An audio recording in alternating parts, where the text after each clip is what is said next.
pledge allegiance to the flag of the United States of America and to the republic for which it stands, one nation, under God, indivisible, with liberty and justice for all. All right, and with that, clerk, will you please take the roll? Councilmember Brudnicki. Here. Councilmember McHenry. Here. Councilmember Remington. Here. Councilmember Hoag. Here. Councilmember Napland. Here. Councilmember Langle. Here. We have a quorum. Thank you. And with that, it's a special meeting, so we should not have any additions or corrections to the agenda. Is there anything before I move on to the next item? Okay. So moving on, do we have a motion to approve this evening's council agenda? Mike Remington, so moved. Michelle Hoag, second.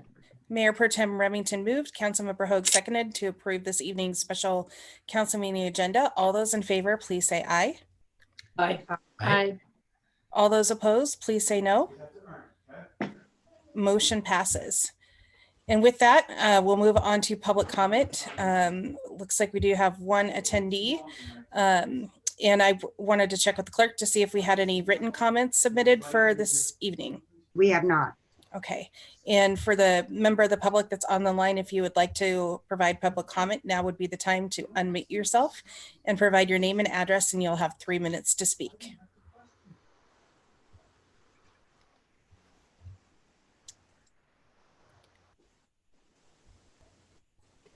All right, I'm not seeing any, so we will go ahead and move on to our one and only item, new business agenda bill 20-109A, motion to release and reallocate certain CARES Act city grant funding for discussion and decision. Ms. Mason. I think I can take this one for Ms. Mason. Okay, normally it's finance, so. As normally. This was actually a motion that Councilmember Langle brought up and made a really good point that council during their approval of the resolution for human services grant funding for COVID set a minimum bar for the allocation, and we did not receive applications for that minimum. So there is a small amount that is left over from that amount that was allocated that needs to be released and reallocated. So that is the motion on the floor. I did verify with the attorney that we did not need to do a resolution to release this funding. A simple motion mentioning the resolution would be sufficient. So if someone would like to, after questions, of course, if somebody would like to read the motion on the agenda bill that was in the packet, then that is all we need. Any questions?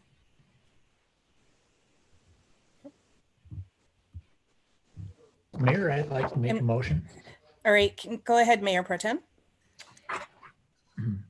So this is under new business. I move that City Council approve. Sorry, I agenda think we have bill. to suspend our rules. Yep, Sorry. the rules do need to be suspended. Sorry. Well, I move that City Council suspend our three-touch rule. Second, Brudnicki. Any discussion? Seeing none, all those in favor, please say aye. Aye. Aye. All those opposed, please say no. Motion passes. And now we will entertain a motion on the agenda bill. Councilmember Mayor, Langle? Go ahead. I'd like to make a motion on the agenda bill to release $12,400 in funds originally allocated for human services, and that those funds be used for small business assistance consistent with the work that the mayor and I did previously. Okay. Do we have a second on that? Second, Michelle. Okay. So in discussion, I do want to ask our finance director a quick question on the small business side. Do we have time to turn around and allocate additional funds to the small businesses with the time window in which we have left? I think that we already have allocated, we took into consideration the unused human services funds when the small business funds were being allocated. Okay. assistance funds were being allocated. I just wanted to make that clarification so we all knew we're all on the same page here. All right, any further discussion? Seeing none, all those in favor, please say aye. Aye. Aye. All those opposed, please say no. Motion passes, and with that, unless there are objections, we are adjourned with the special council meeting to immediately resume the council workshop led by Mayor Pro Tem Remington. The council workshop is scheduled to begin at 5:45, so I'd respectfully ask Oh. for a quick recess. Perfect. We'll pause the recording so people don't have to watch us just not have a meeting. All right, thank you. So we'll be back at 5:45.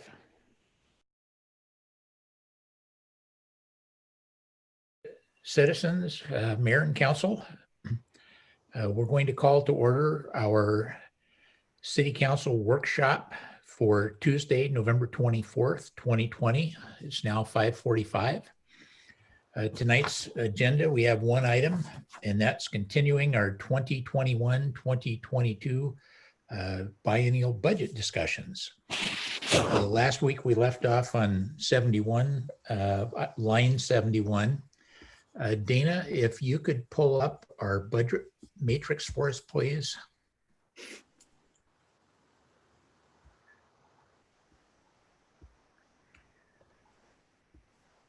Everyone see that? Yes. So we've been marching our way through the budget matrix. I did want to do a couple of follow-ups before we get started on line 71. I wanted to remind council that although we've been focusing on the budget, there's a lot of other things that we're working on as well. And I've got a list of 8 items I wanted to mention, but it's not a comprehensive list. And some of these items have been related to budget as well. But some of the things we'll be looking at over the next month or so include 3-touch rule. Is it still working for us? New mayor pro tem will be voting on that early December. Question about will we be continuing to meet at Riverview School District as city council, or will we be moving the meetings to the Duval Visitor Center? My sense was most folks are ready to make the move, but we haven't finalized that. A little more discussion about facilities upgrades and maintenance, approving budget at fund level versus other formats. There's been some discussion about whether we would form a parks board in the future. We have 2 committees that we haven't staffed, and we've talked about doing that early next year, likely after we get a new council member on board. And those committees are for public works and land use. And then finally, we do have our city council vacancy. And I just encourage council members as well as our citizens, if you know someone who's interested, it's extremely rewarding being a council member. I find this particular council and our mayor and staff very engaged in the work and important work for our citizens. So if you have interest, please apply for the position. You can go online at the city website and find the application. And certainly you're welcome to call any or all of us on council to ask about the work and time commitment and so on. Well, moving on to our budget, there's a couple of follow-up things that I wanted to go over. One is on line 6, that was council priorities. I just wanted to confirm, originally, I believe in the budget, we had 20,000. Council had asked about adding 30. So is that, doing my math, I just wanted to make absolutely sure. So that gives us 50,000 that we could put towards council priorities. Is that right, Dana? Yes, we've added that into the budget. Okay, great. Line 12 was Big Rock funding, and line 44 related to that. And we didn't have a decision on there, but we had a good discussion. It sounded like everybody was good with the direction we were going, but I wanted to make sure there wasn't any additional questions or issues related to Big Rock Ballpark funding in the next biennium. Any questions from council? Concerns? Councilmember Naplin. I need to look more closely at it, but did we end up putting an operating reserve in that is separate from the reserve for the field replacement? We did. We ended up doing a budget adjustment in 2019-20 for the end of year budget adjustments, adding $25,000 transfer in from the general fund to the Big Rock Fund for operating costs. And that will cover 2 months of operating costs. Okay, and is that not reflected in the budget numbers we have now? It is reflected. Okay, so it has enough for that and the full amount we're supposed to have reserved for 50% Yes. all. Yeah, 50%. Yeah. Thank you. You're welcome. Thank you. Other council members? Councilmember Langle. Yeah, this is this is more of a question that relates to all of this. I mean, there's going to be things in the budget process, I presume, that will we won't, as I sometimes say, we may not get to have all the cookies on the plate. And so my question to the Mayor Pro Tem is things that are unresolved on the matrix that still warrant discussion. You had mentioned us having a work session after the first of the year. And I'd kind of like to know what people's temperature is on that in terms of how soon we do that. January, I think last year we did it in February, and maybe seems like there's so many things up in the air. I didn't know whether that needed to be sooner or later. So I thought I'd throw that out as it relates to the matrix, because it's inevitable that more things will evolve. As you solve problems, more things evolve. That just seems to be the nature of it, right? Yeah, well, thank you for the question. I think we will likely push to have something in January. Likely wait till after we have a new council member. That would allow a new council member to participate. So we're talking late January, potentially early February. The goal would be to put some key items on there, including any unresolved budget items. For the most part, we're trying to resolve them here, but we recognize that budget is never really done. The city, obviously, administration comes to council to make adjustments through the year, and every now and then there's items that council has questions on, so we can certainly discuss those at a special council workshop, as well as a lot of these other items that we have on the plate as well, trying to resolve some of the issues outside of the budget process itself. Did that help answer it? Yeah, I mean, there's some things on our budget that are interrelated with other things. And so until we get more information about, studies or whatever, it makes it harder to make commitments about other things that we might otherwise support, but they're interrelated. Yeah. And I don't want to avoid that second piece of work, or lose something that is valuable just because there's more information forthcoming, right? That we already know about. I mean, we don't know what it is, but we know that it's coming. I think a good example of that is what city is in contract negotiations with 2 of the unions. One of those may be resolved by the end of the year. One likely won't, and possibly both. So those are things we'll have to look at. There are some studies as well. So all of those will be things that we need to sit down and be able to go over in a workshop. Would be a great place to do it. Thank you. Other questions, council?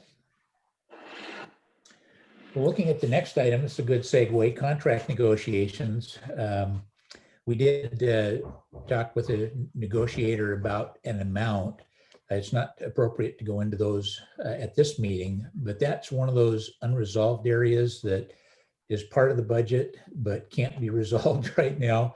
So Dana or Mayor, I'm just wondering what our process is. We've certainly put some things toward the budget to give you tools to work with, but how does that get resolved then later if that number changes?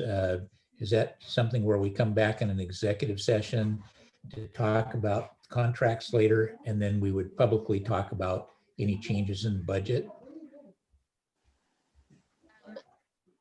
Yes, I think so. So we could, if council wishes, we could do a salary ordinance once we have all of the information from the negotiating. So once we've come to a decision, we could do a salary ordinance to update the salaries, and then we'll have that as a start for a salary ordinance every year. Good. Any questions from council on that item? And then we would just adjust the budget during the mid of biennium budget adjustments. Great. Thank you, Dana. Well, Councilmember Langell. well, I guess a comment on that is, it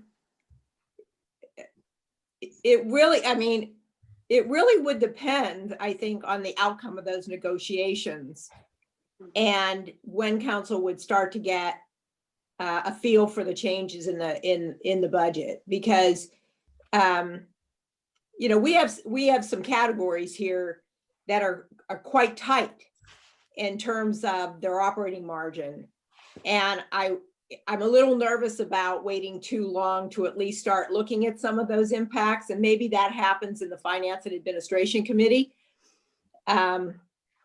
I guess we don't have to make that decision now, but you know, this is a really important topic, and I don't know that I would want to wait until the mid-year to know what the outcomes were overall budget picture. Yes. Thank you for that comment. Next item was line 36, a compensation study. Mayor, could you bring that up? I think we had authorized the compensation study. Most of our employees are in one of two unions related to Public Works and the Teamsters, and then the police union.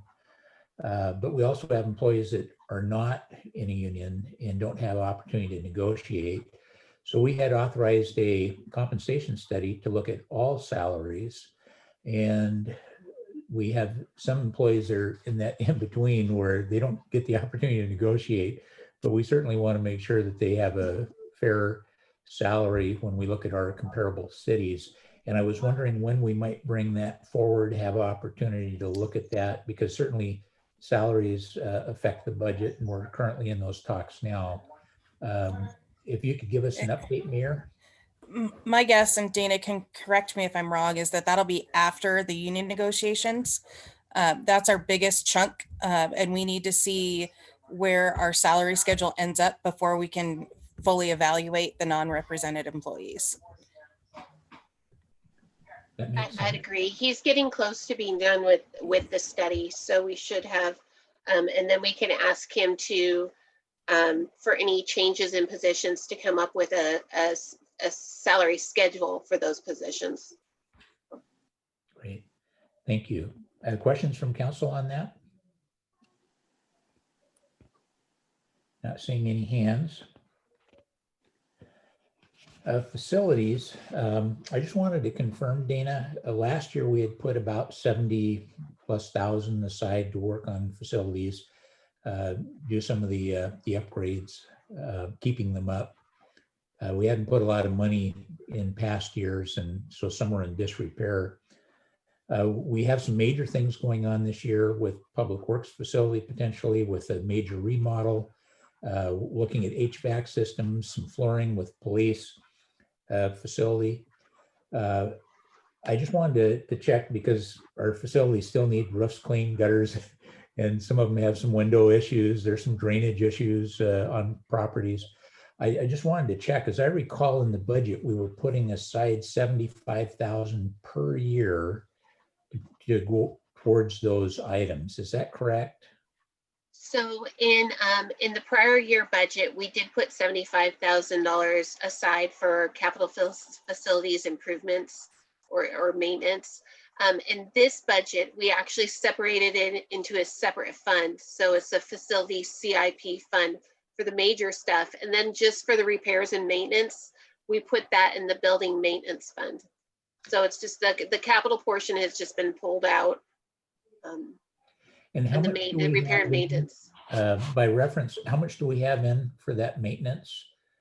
For the repair and maintenance, Yeah. stand by.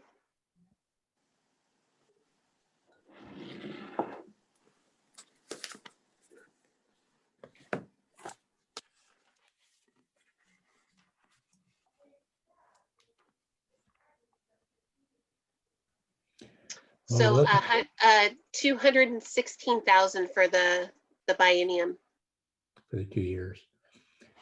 Questions? Councilmember Langle. Is that amount of money separate from the proposed work in the capital program? Yeah, yes, it is. So for the capital program, we have $870,000 budgeted for Okay, yeah. Okay, I'm sorry. Can you repeat the facility repair number again, please? The facility repair.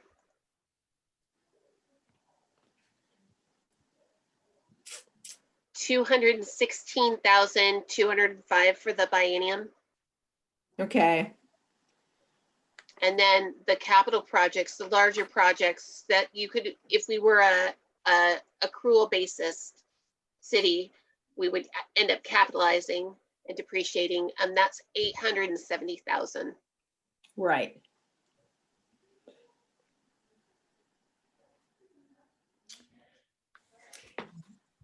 And do you know, Go ahead.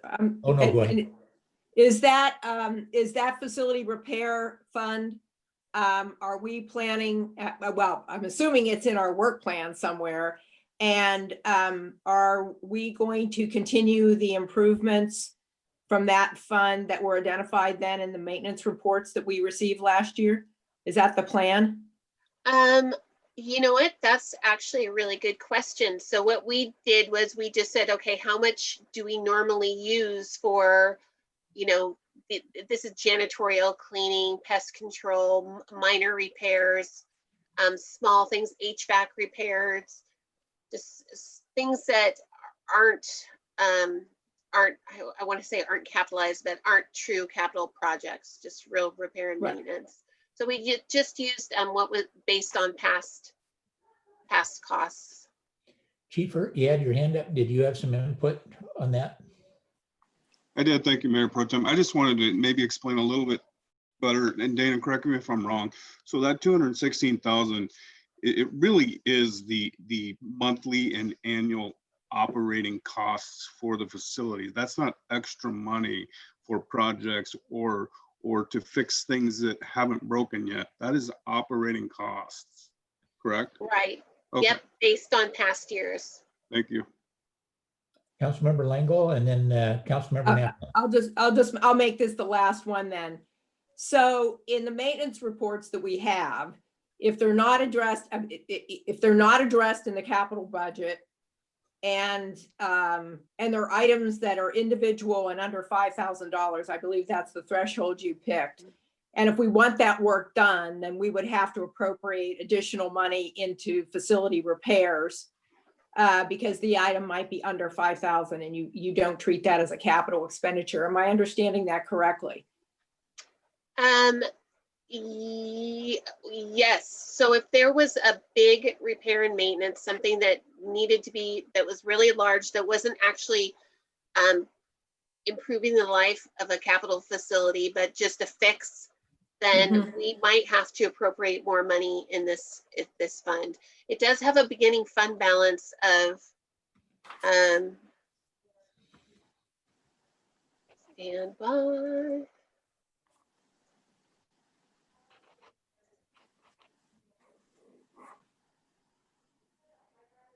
So the estimated beginning fund balance is $141,000. So there is some money in there if something did happen.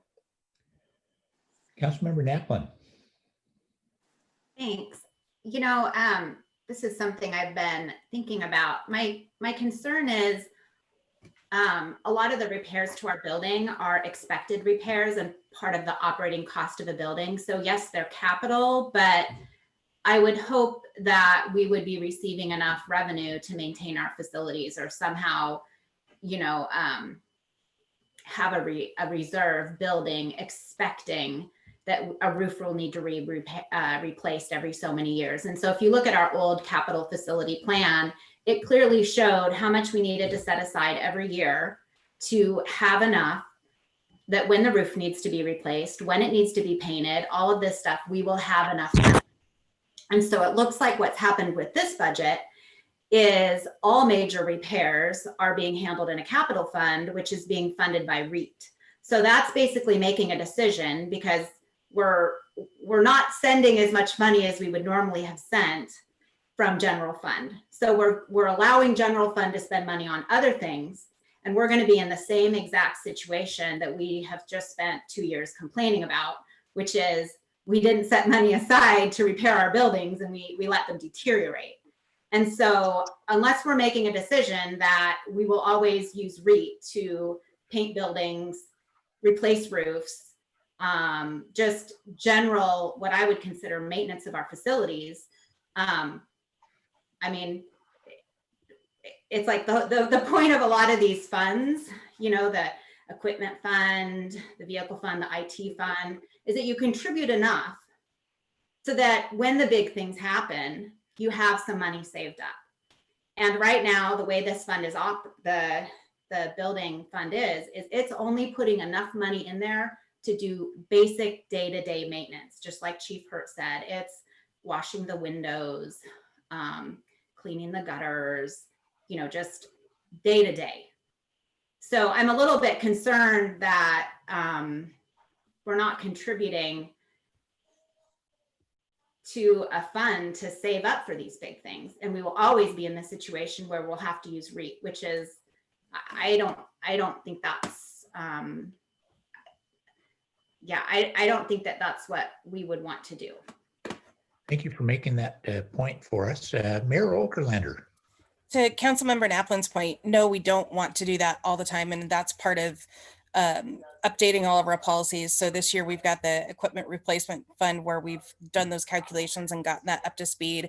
When we get more information from our government facilities plan, that'll help with both the maintenance and the newer projects. But long-term, that is the goal, is to actually have all of those funds so that we're constantly putting money in and replenishing. We can't do it all within a short period of time, but that is the long-term goal. So your point is well taken, but that's where we want to head. Councilmember Naplin. I guess what I want to say though is we are making a very specific change this year to not fund any of those repairs. And yes, we don't have an exact dollar amount maybe, but it's allowing more money to stay in general fund that really doesn't belong there to be spent on other things. And it concerns me that it's creating we're going to be in a really bad situation when it comes to sustainability when we try to implement that. I mean, we're already have very aggressive revenue projections and we're still, you know, in a deficit in the general fund. So I feel very concerned about that's the decision we're making, that we're not. I mean, so the general fund deficit is much greater than even it shows. Mayor Okerlander and then Director Mason. I'll defer to Director Mason. Oh, I was just going to say that, I mean, the advantage to having a facility CIP fund and looking at the bigger projects as capital projects is the city can use, especially if it's in the comprehensive plan, we can use different monies instead of general monies. So it's in a way that, I mean, that's the good part of it. And then if we just keep money in here for actual repairs, things that wouldn't really be capitalized or considered capital projects, then, I mean, we're kind of doing the same thing. So I hope that made sense. It does. So if I understand, we have monies available, we could move in to take care of those things. To Councilmember Naplin's point, you know, it's sometimes helpful to pinpoint that, put the money in and not make one fund like general fund look like it's larger than it actually is, because we know we may be spending. A follow-up question I have, either for the mayor or for Director Laniszewski. So we did a facility study just to kind of look at where things are at. And it showed that there were very pinpoint things that need to improve. And I don't think we ever put a dollar figure on there. I mean, in my mind, I was thinking it would take a few $100,000 to do all those things, from getting rid of the flies and upgrading the rec center. There were some electrical and drainage and odds and ends things. I think most of the facilities inside, just for making presentable, need new paint, carpeting, and some fixtures. And I don't really see that addressed. I mean, we have the 200,000, but as the chief said, a lot of that's just everyday maintenance things. And I'm just wondering if we need to address that during this budget and say, yes, I get we have a facility plan to say, what are we going to do moving forward? But we know we need some repairs. Likely they'd have to be repaired even if we were selling a building. Inspection would show deficiencies, probably the same ones we found during our inspection, and we might as well get those up and running. So I'd love to have just a brief discussion about that and see if we would be smart to start saying, let's address those things. Mayor? Before Mr. Laniszewski speaks, I just want to remind folks that the facility work that was done was step one of a two-part process. So that was just looking at the basic needs of the buildings, not looking at the overall, what we're going to do with our facilities. So the whole intent of the government facilities analysis is to take that early information with the government facilities analysis and start making decisions on what to do with our buildings. So until we get that done, other than, this budget focuses on improvements to buildings that house employees, specifically so that those employees are getting, having the spaces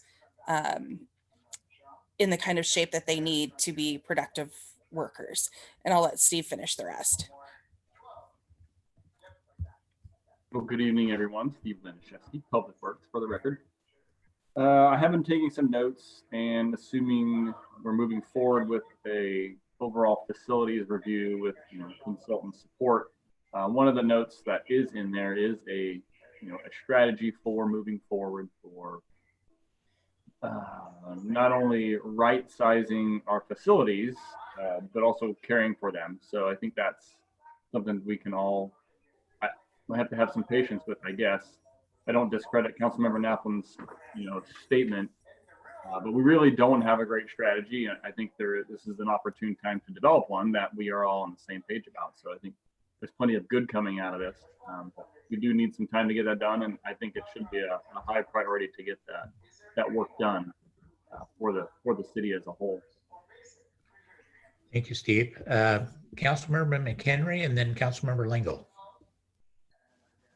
Clear, and I'm not sure who would answer this question, is the amount we currently have budgeted for maintenance, is that where we want to be at, or does that get us 85% of the way there, just in terms of annual keeping everything up? I just kind of want to get a sense of if this is getting us much closer but not 100%, or if this number is, besides the normal annual increase you would expect in cost of services, that this is a kind of a ballpark number of what we're going to need to maintain these buildings every year or every 2 years. So the amount, I think you're talking about the building maintenance fund, the internal service fund. So the amount we have in there is based on averages of repairs and maintenance that have been done the past 4 years. So, for example, in 2017, we spent 96,000. In 2021, we have budgeted 125,000. So in 2018, we spent 108,000, and we have $90,000 budgeted in 2022. So in 2021, there is that $30,000 government facility study. So that's why that cost is a little bit higher. But it's just kind of based on the average without the capital. So I guess my concern is that there's been a lot of, concerns with deferred maintenance over the years. So I guess I'm asking, how accurate are those estimates from prior years if we didn't have enough money budgeted to keep the maintenance up on those buildings? Or should we be budgeting more is what I'm asking. Well, for the bigger maintenance costs, like the HVAC replacement and the roof repairs and the windows replacements, those are all in the capital facilities, the capital or the facilities CIP fund now. So those are the big maintenance ones. If there's something else that everyone thinks that we should put into this fund or an additional amount just in case, I mean, we do have a fund balance to help us out if we need it for some reason. And if we don't need it, it will just sit there and grow with whatever we don't use this year. Yeah, I think my last thing, just to kind of cap that, is just based on, I would kind of look to staff and say, you know, are we doing everything we should be doing for our buildings at this point moving forward? And I understand there will be kind of bigger projects where we're still playing catch up over the years, but in terms of paint, cleaning gutters, exterminators, all kinds of maintenance. Like, are we checking all the boxes with this number? Or maybe we're just kind of ballparking it and hoping we get close. But I would just want to know ongoing if something comes up, and then we can add more to that fund, because it's really important at this point moving forward to me to be properly maintaining buildings. And I do understand there's some catch up, but I think we need to try and get as close as possible. Councilmember Langle and then Mayor Yeah. Okerlander. Yeah, I just have a terminology thing for maybe that will help us, which is there's a difference between facility replacements and routine maintenance. So replacements versus maintenance, routine maintenance. And it's actually something that's even discussed in the public works laws, blah, blah, blah, blah, blah. So, you know, if routine maintenance is work that's under $5,000, I'm just throwing that out there. Maybe that wasn't really codified by our director of finance, but, you know, to me, a basic repair of a floor in the depot in the bathroom, which has, you know, deteriorated linoleum and therefore is not particularly safe or sanitary. To me, that is a routine piece of maintenance. It's not an extraordinary project. It's not in the tens of thousands of dollars. It's, you know, relatively small repair, as is a roof cleaning, right? That's a routine thing we should be, you know, keeping tabs on. And then the stuff that's in our CIP, it makes sense. You know, they're bigger items, bigger replacements with longer life cycles. So maybe just getting our terminology in agreement would help us keep track of, you know, the facility CIP work versus routine work that's part of just owning a building. Maybe it'll help. Mayor Okerlander and then Councilmember Brunicki. Yeah, I just wanted to remind folks that all of the maintenance and projects that were put in the budget were prioritized by staff. And part of that is based on what they believe they can achieve within the biennium. So even if we have a roof replaced or what have you, there's a contract that has to be managed. There's time that has to be taken to get all of those things out to bid and what have you.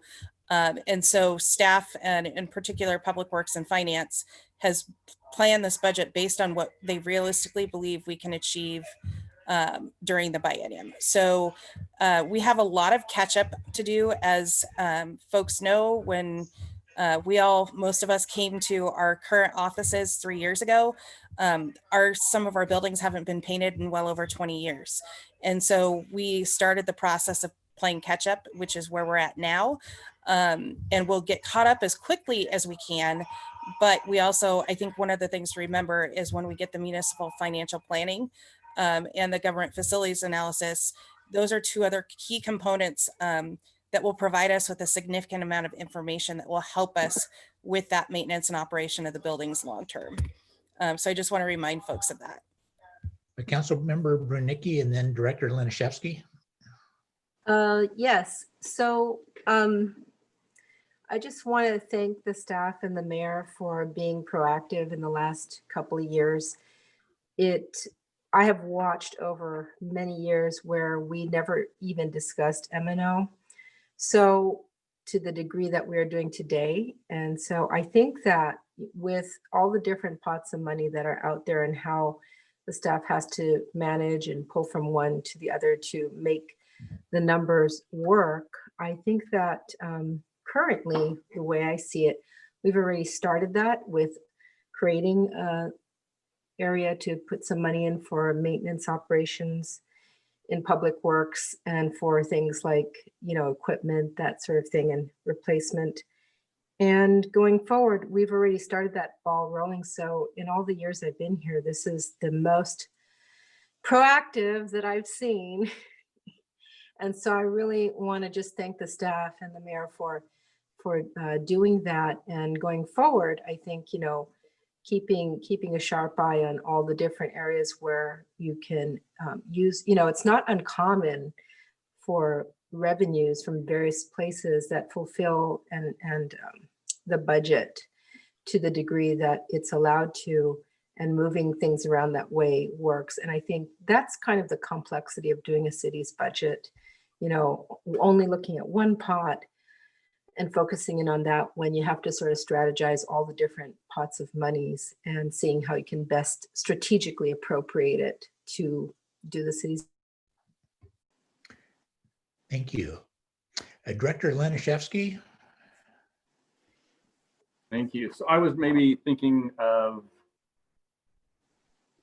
I guess, a set aside or our reserve, as we have other strategies in our, I think, ordinances for specific items to have a set aside, a capital set aside, and that can be based on a percentage of the total asset valuation, 5%, 10%, whatever we can begin to feel comfortable with. And I think, not that I'm for or against setting money aside today, but I really do think if we're going to do it right, we work on doing it right from the start. So we get through our government facilities plan, get a qualified person to assist us and help us right size that, because maybe 10% is not enough, maybe it's too much. I don't know, but I know we need to certainly more proactively participate in funding things, and I say things because any number of things can come up, annually.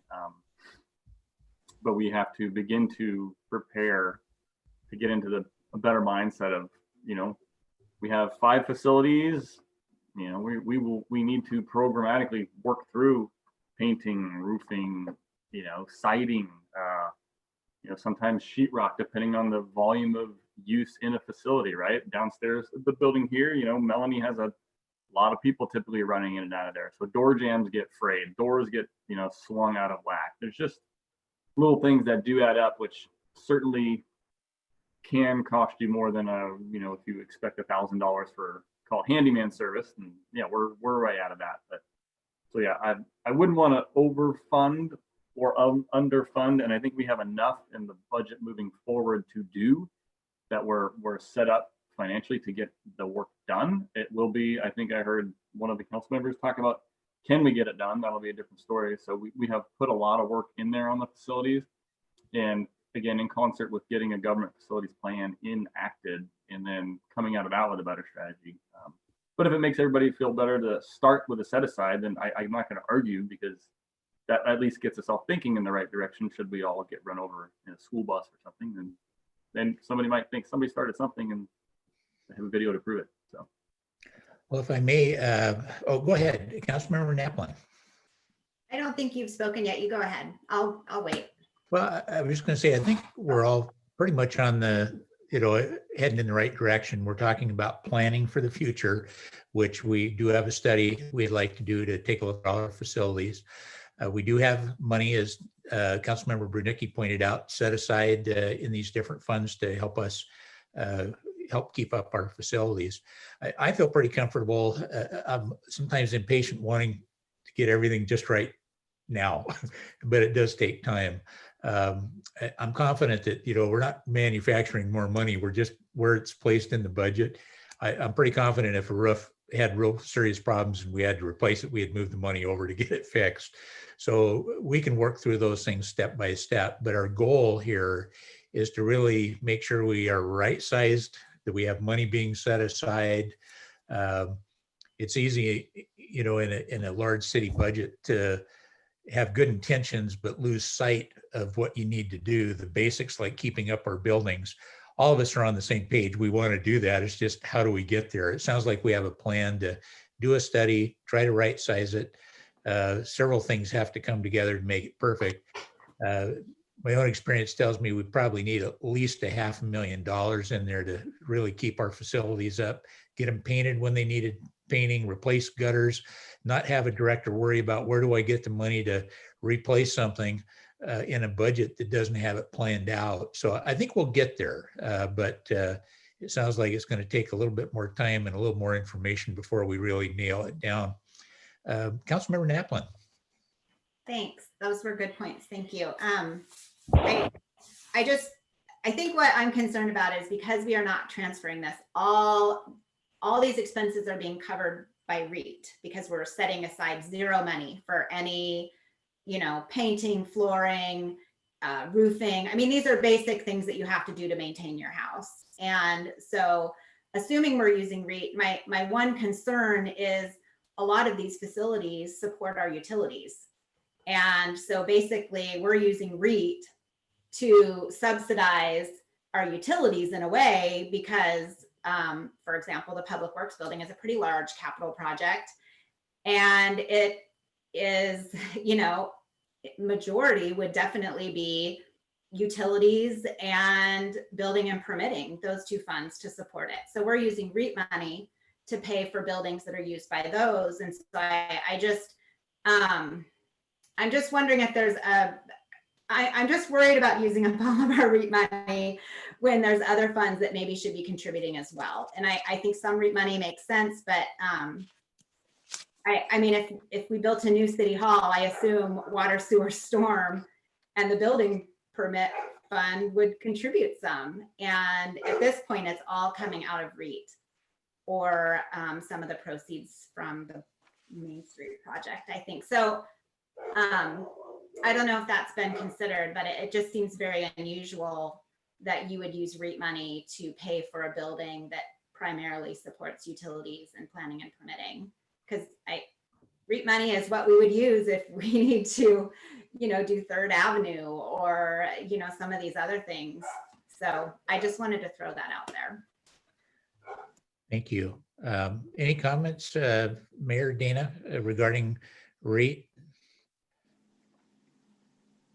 My only comment would be, I think the remodel is being done so engineering and building can move into that building and be in one place.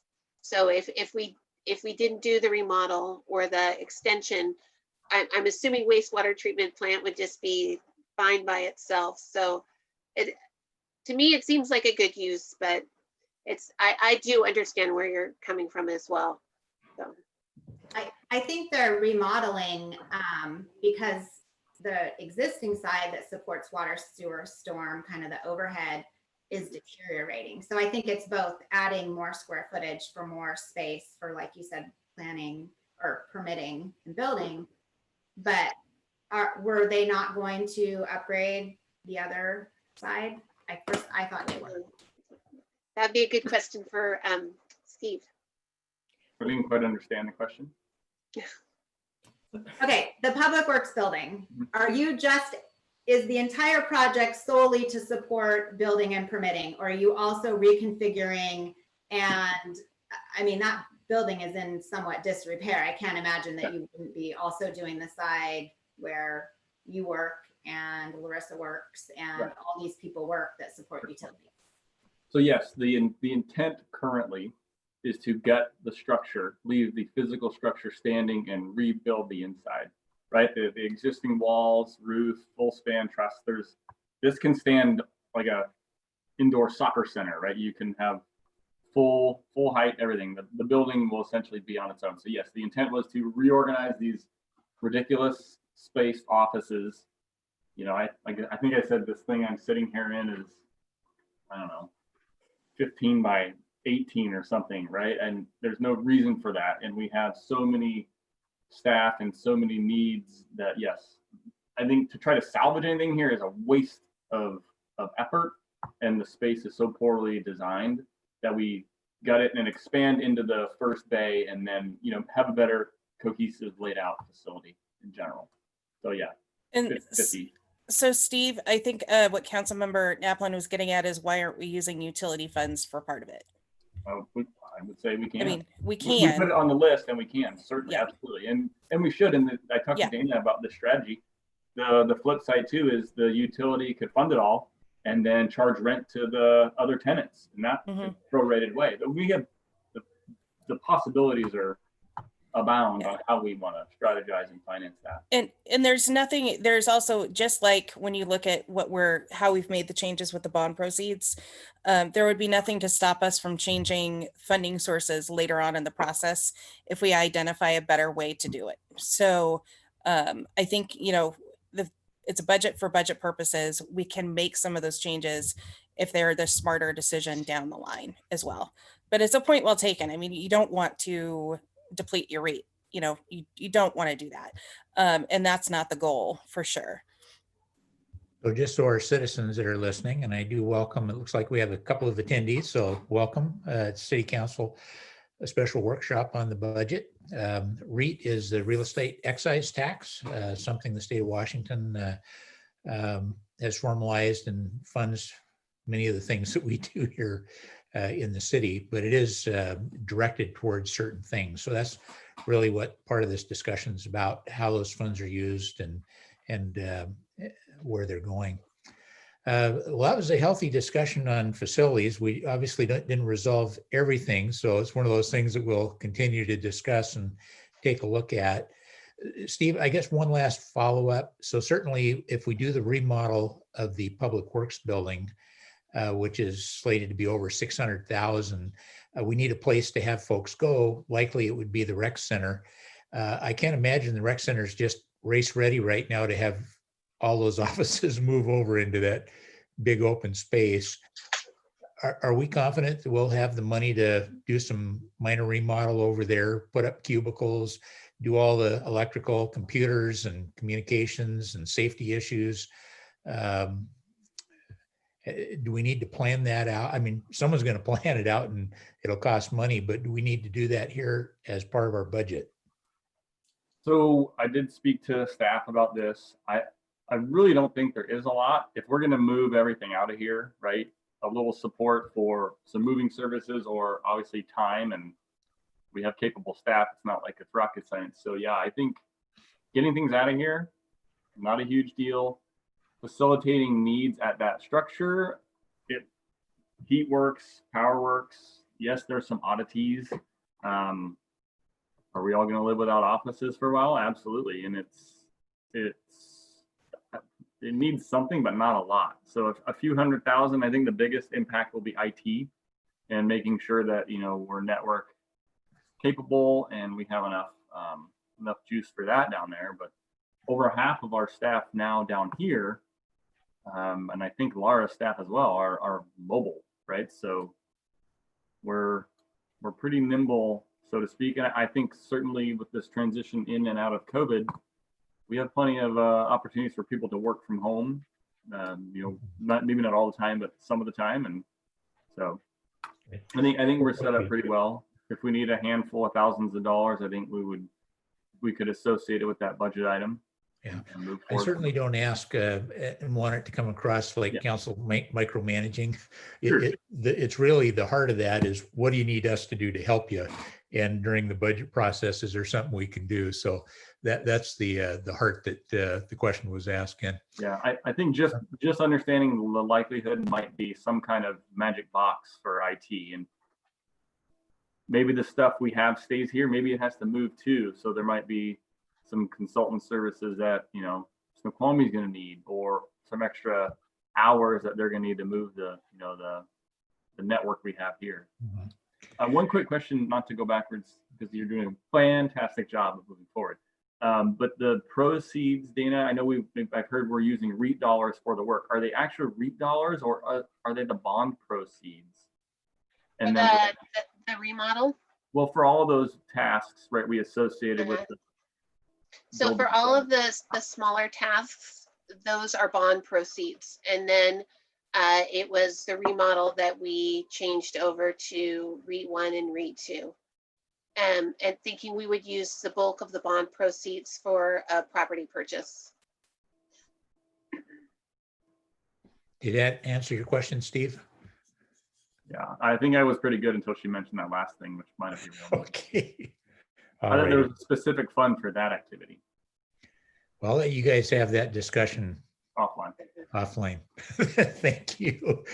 Well, council, if you don't mind, we'll move on. So those were the follow-up questions. Getting back into the bulk, I think we started or didn't finish 71, line 71. This really relates to the new positions.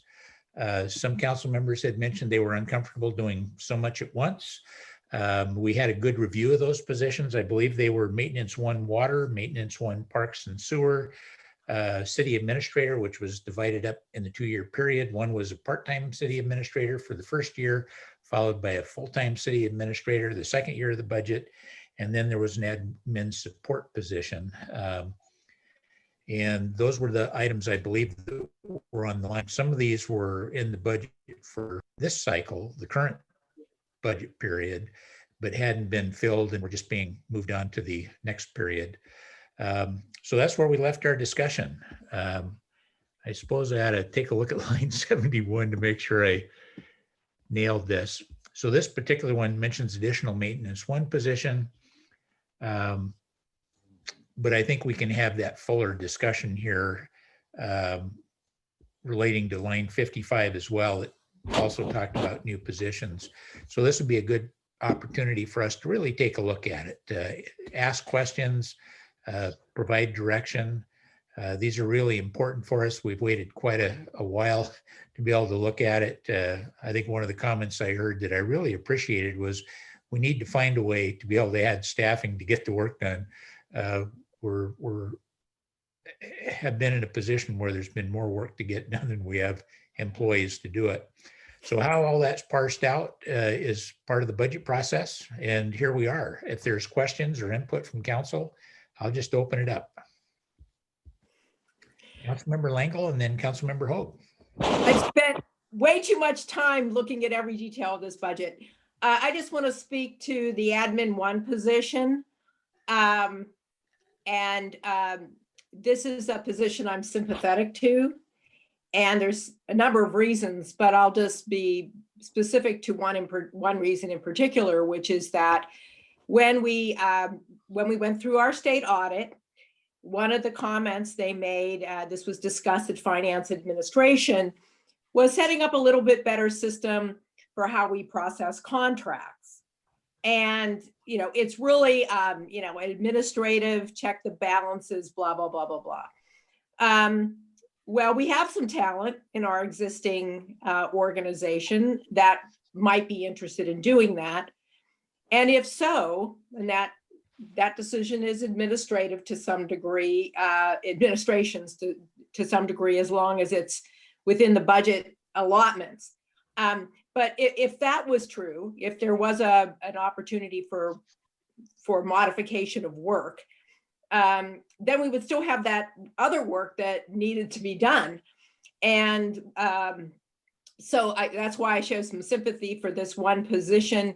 And then I'm also very cognizant that in the years past, there was a little more administrative support for our city clerk. That's why I've spoken support of, even if it's internship type opportunities to support her work. So this is 1 position I have some sympathy for. So I'll leave it at that. Thank you. Councilmember Hogue. I have a question for Director Mason. So I'm looking at a organizational chart, and I'm wondering if I'm missing something, if there was a new one that came out, but the latest one I have was done on November 16th. Dana, do you know have the latest? Could you pull up the latest? Is that Yeah, possible? let me see if I can find it. So I'm not seeing the policy analyst on here, and then I'm not seeing the 2022 city administrator position. It just shows an interim for 2020. Oh, wait. So Councilmember Hogue, the policy analyst is a contract outside position, so it would not be an employee within the city. So that would Oh, be, you're right. it's Okay. service-based so that we're not adding an FTE. We can reevaluate that later on, but that's why it wouldn't be in the org chart. I guess what it would be really nice would be to see everything as one. I'd like to see, I'd like to see a chart that shows like all of the jobs that we're gonna, because it's like if we're making a decision on the policy analyst and I'm looking at this org chart, I need more information. I need it all. I need all the salaries at once to make a decision. I do have concern about adding a policy analyst in light of the fact that we have a city administrator that we're going to be hiring. And I feel that with a city administrator coming on, they could be good at policy. We might not even need a policy analyst. So I'm sorry, Councilmember, can I speak to that? Sure. Just a policy analyst is probably going to be about half the hourly rate of a city administrator. So there's a significant cost savings. And with the amount of code cleanup that we have, I don't think it would be necessarily in the city's best financial interests to have our city administrator focusing on the code cleanup. Because a policy analyst is definitely paid far less and it's short-term in duration. That said, we definitely, when we do have a city administrator, we want somebody that can do policy and help people with policy. But for a lot of the stuff that needs to be done, I wouldn't recommend putting that on the city administrator's plate. We've tried that before and a lot of it didn't get done. But it's a good thought and a good perspective to bring forward. So I just wanted to share that part of it with you. So Dana, looking at that chart, so it looks like your orange boxes are for 2021 and your purple boxes are for 2022. So it doesn't. Yes, I should have changed that from interim city administrator to just city administrator. And that will cover both years? So that would Because just cover. we're going to be doing, the city administrators okay, right. Yeah, so I'll make sure that's updated. Thanks for pointing that out. And the policy analyst isn't on here because we were thinking that it was the contract, a contracted position. Yeah. Okay. And so is the interim, the one we have in 2021 for the interim city administrators also contract. So it's so I'll make sure that that gets changed in the budget book. Thank you. Councilmember Hogue, any additional questions on it? Not really at this time. Okay, thank you for your input and pointing that out. That's helpful. Other council members, we're discussing the new positions as they relate to our budget here. It's probably one of the more important changes that we have, trying to get personnel that some new positions that help support all the work that needs to get done in the city. Thoughts, input? Councilmember Langle? This is a clarification. I did see the policy work under professional services, so I did pick up on that. But I guess my question would be, maybe I'm just not remembering it. I'm sitting here flipping through my board book, but did you budget that as a 1-year activity or a 2-year activity? I'm just flipping through. The policy analyst is budgeted for 1 year, $80,000 maximum amount. So whatever work we can get done within that allotment, within that time frame. If it looks like, when we get the workload analysis, et cetera, and it looks like we need somebody to do that work more full-time, then we would evaluate the priorities and come back to council and talk about that. But for this point in time, it's trying to get some of that major code cleanup done and get it off the books so that we can focus on other priorities and move things forward. So Mayor, it has really two pieces to it. One is it's specifically designed policy analysis to update codes and policies and help bring those to council and get that cleaned up. The other part is it removes that work that would normally be done by other staff so that they can get work that's backing up. So it really is helps in two camps. Councilmember Langle. Okay, so this gives me another reason, since this is a potentially an $80,000 contract and it crosses from administration into council, which is policy. I guess my point here is that it seems like if that position, it's not a position, if that contract was to be authorized in the budget, that council would have a role in deciding what policies would be focused on, at least have, you know, some of its priorities addressed in that work plan. I'll tell you why I say this. I don't want to get into too much difference, but I have seen a situation come forward before, which was policy on one subject, and then loaded onto the same agenda bill was a whole other thing. And that needed a whole lot of discussion. And I don't want to see that happen with this type of work. So I guess that's my comment on that. You know, policy is the ultimate policy making body is council. So we really would need to collaborate on that work plan, I would think. Yeah, and I think you know, I'm sure when you've gone through code, you've seen the gazillions of things that are outdated or need to be updated. And so, you know, first priority is getting rid of the stuff that is non-existent. Second priority is getting, especially when it's related to personnel or contracting or things like that, getting that policy up to current standards. Then you start moving forward with the other action policies that really change how the city operates and things like that. So there's definitely room for collaboration. You know, this is something that's been on, code cleanup has been on the city's agenda for as long as I can remember. And so at this point, after 11 years as being part of the city, I just want to get it done. You know, it's going to be a lot of little stuff.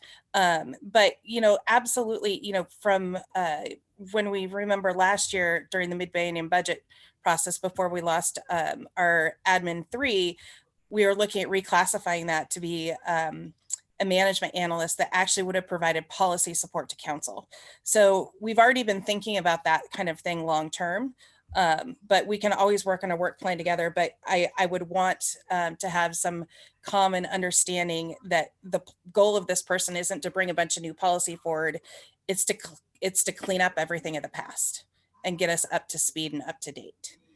Well, I remember very clearly Jody had a list of things that were cleanup. And that I think in one of our retreats we concurred with.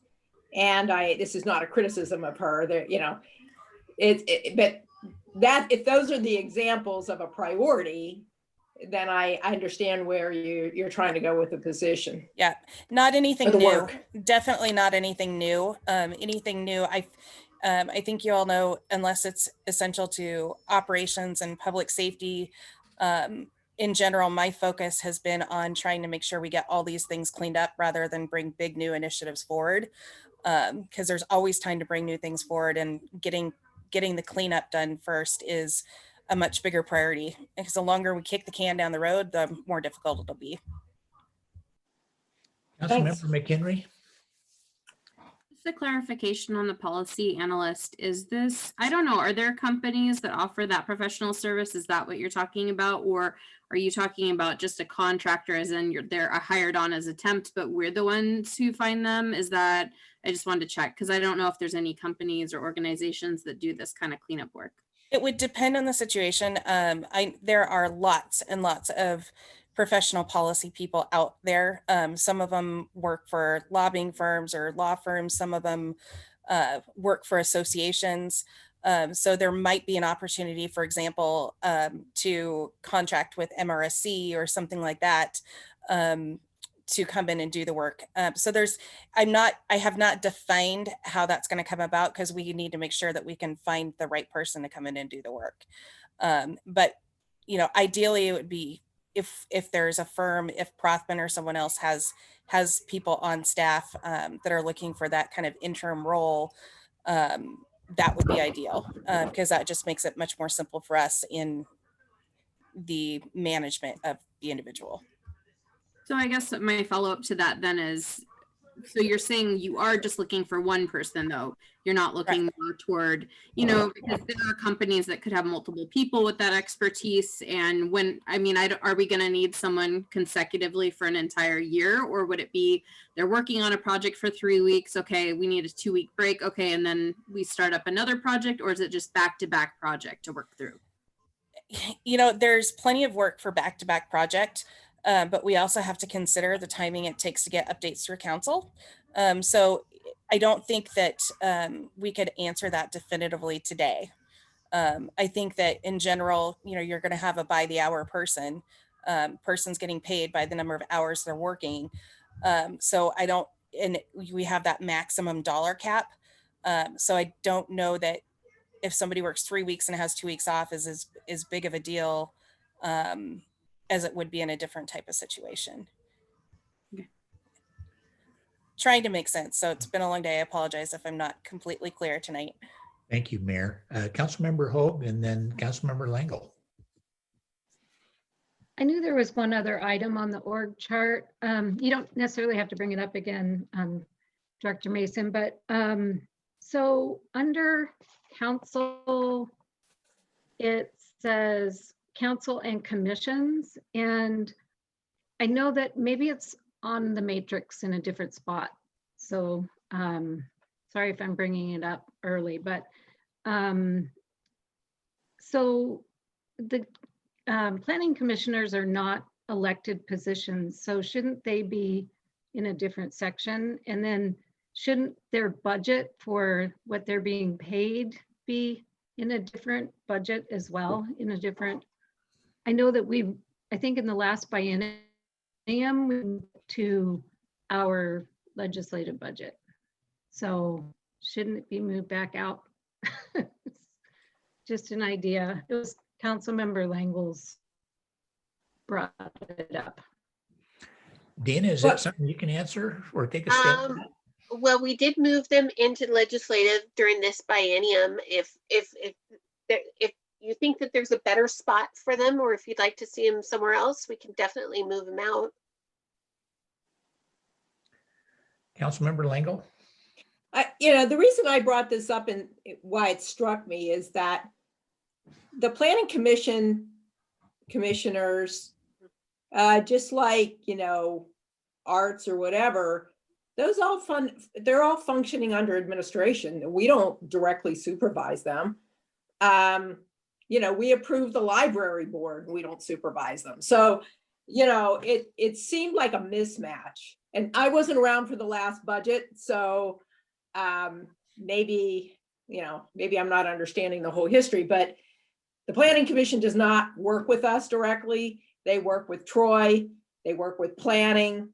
It seems to me that that is under the purview of the administration. They make recommendations to us, just like the mayor makes recommendations to us, but we do not supervise or have direct involvement with the planning commission. That's why it seemed like a mismatch to me. We could move them back to planning. I think that's where the work gets done. Mayor, thoughts on that? I wish Ms. Thomas wasn't on vacation. There was she had a good intention for moving the planning commission under legislative, because they actually do make recommendations to council, and it is legislative. So not in the same way that the council is. So you know, it doesn't make any impact on the bottom line. So at this point, changing it around just equates to more work. And so my recommendation would be at this point, you know, save our finance department a little bit of time and just leave it as is, and then reevaluate the next time we look at the budget.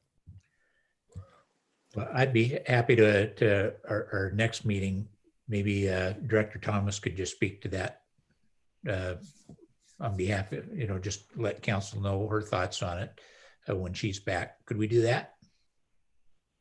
Sure. Alrighty. Well, good. So we're in the process still of talking about the new positions. somewhat the new FTEs, the maintenance one water, maintenance one parks and sewer would both be new FTEs. The city administrator would be a part-time. Is that right, Mayor? How are we wording that first year So, for Um, administrator? first year is half-time contract. Second year is, it's not a new position, it's the refunding of a position because the position exists within all of our titles currently. So it's not actually a new, it's just a refunding of it. Yeah. So 20 hours, half-time for 2021, full-time for 2022 moving forward. So it's just the contract. So the two contracted positions are the part-time city administrator the first year and the admin support position, policy analyst would be contract as well. Admin support is a full-time employee, so that adds to the org chart. The policy analyst would not because it's professional services. Okay, so those are separate positions. One's contracted, that's the 80 hours we talked about. Correct. For 80,000. 80,000. And then the other is the admin support. Yes.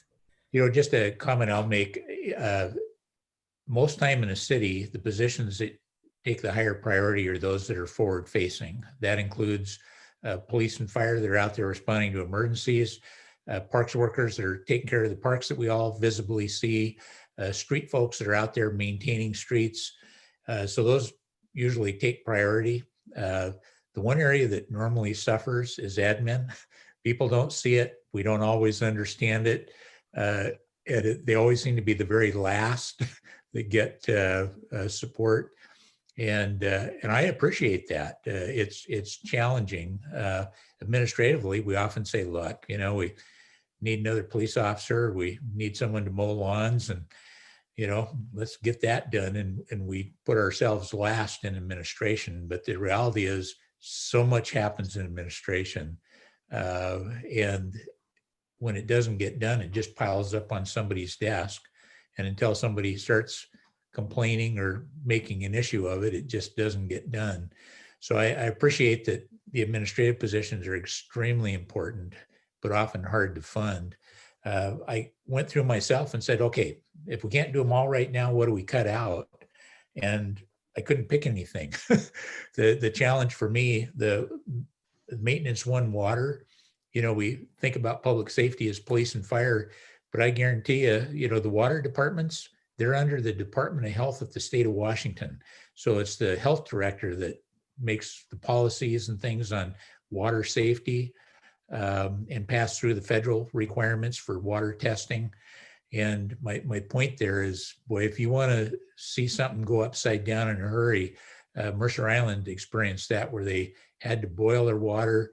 It was front page of the Seattle Times for weeks, and you don't want to get close to that. The parks, you know, we're adding parks, and of course this includes support for our wastewater treatment as well. You know, we're just behind on that. And city administrator, I can't think of a more important position to be able to help us coordinate so many of the things that we're trying to get done. The admin support I talked about, and it's just tough. I think the good news is that we are in a position to be able to support these positions, and we can make adjustments during the budget period if we have to. As I went through, I realized, you know, they're just too important to try to cut out of the budget. What I get concerned about, and this is something I think Councilmember Naplin and others have pointed out, what's this do to us moving forward?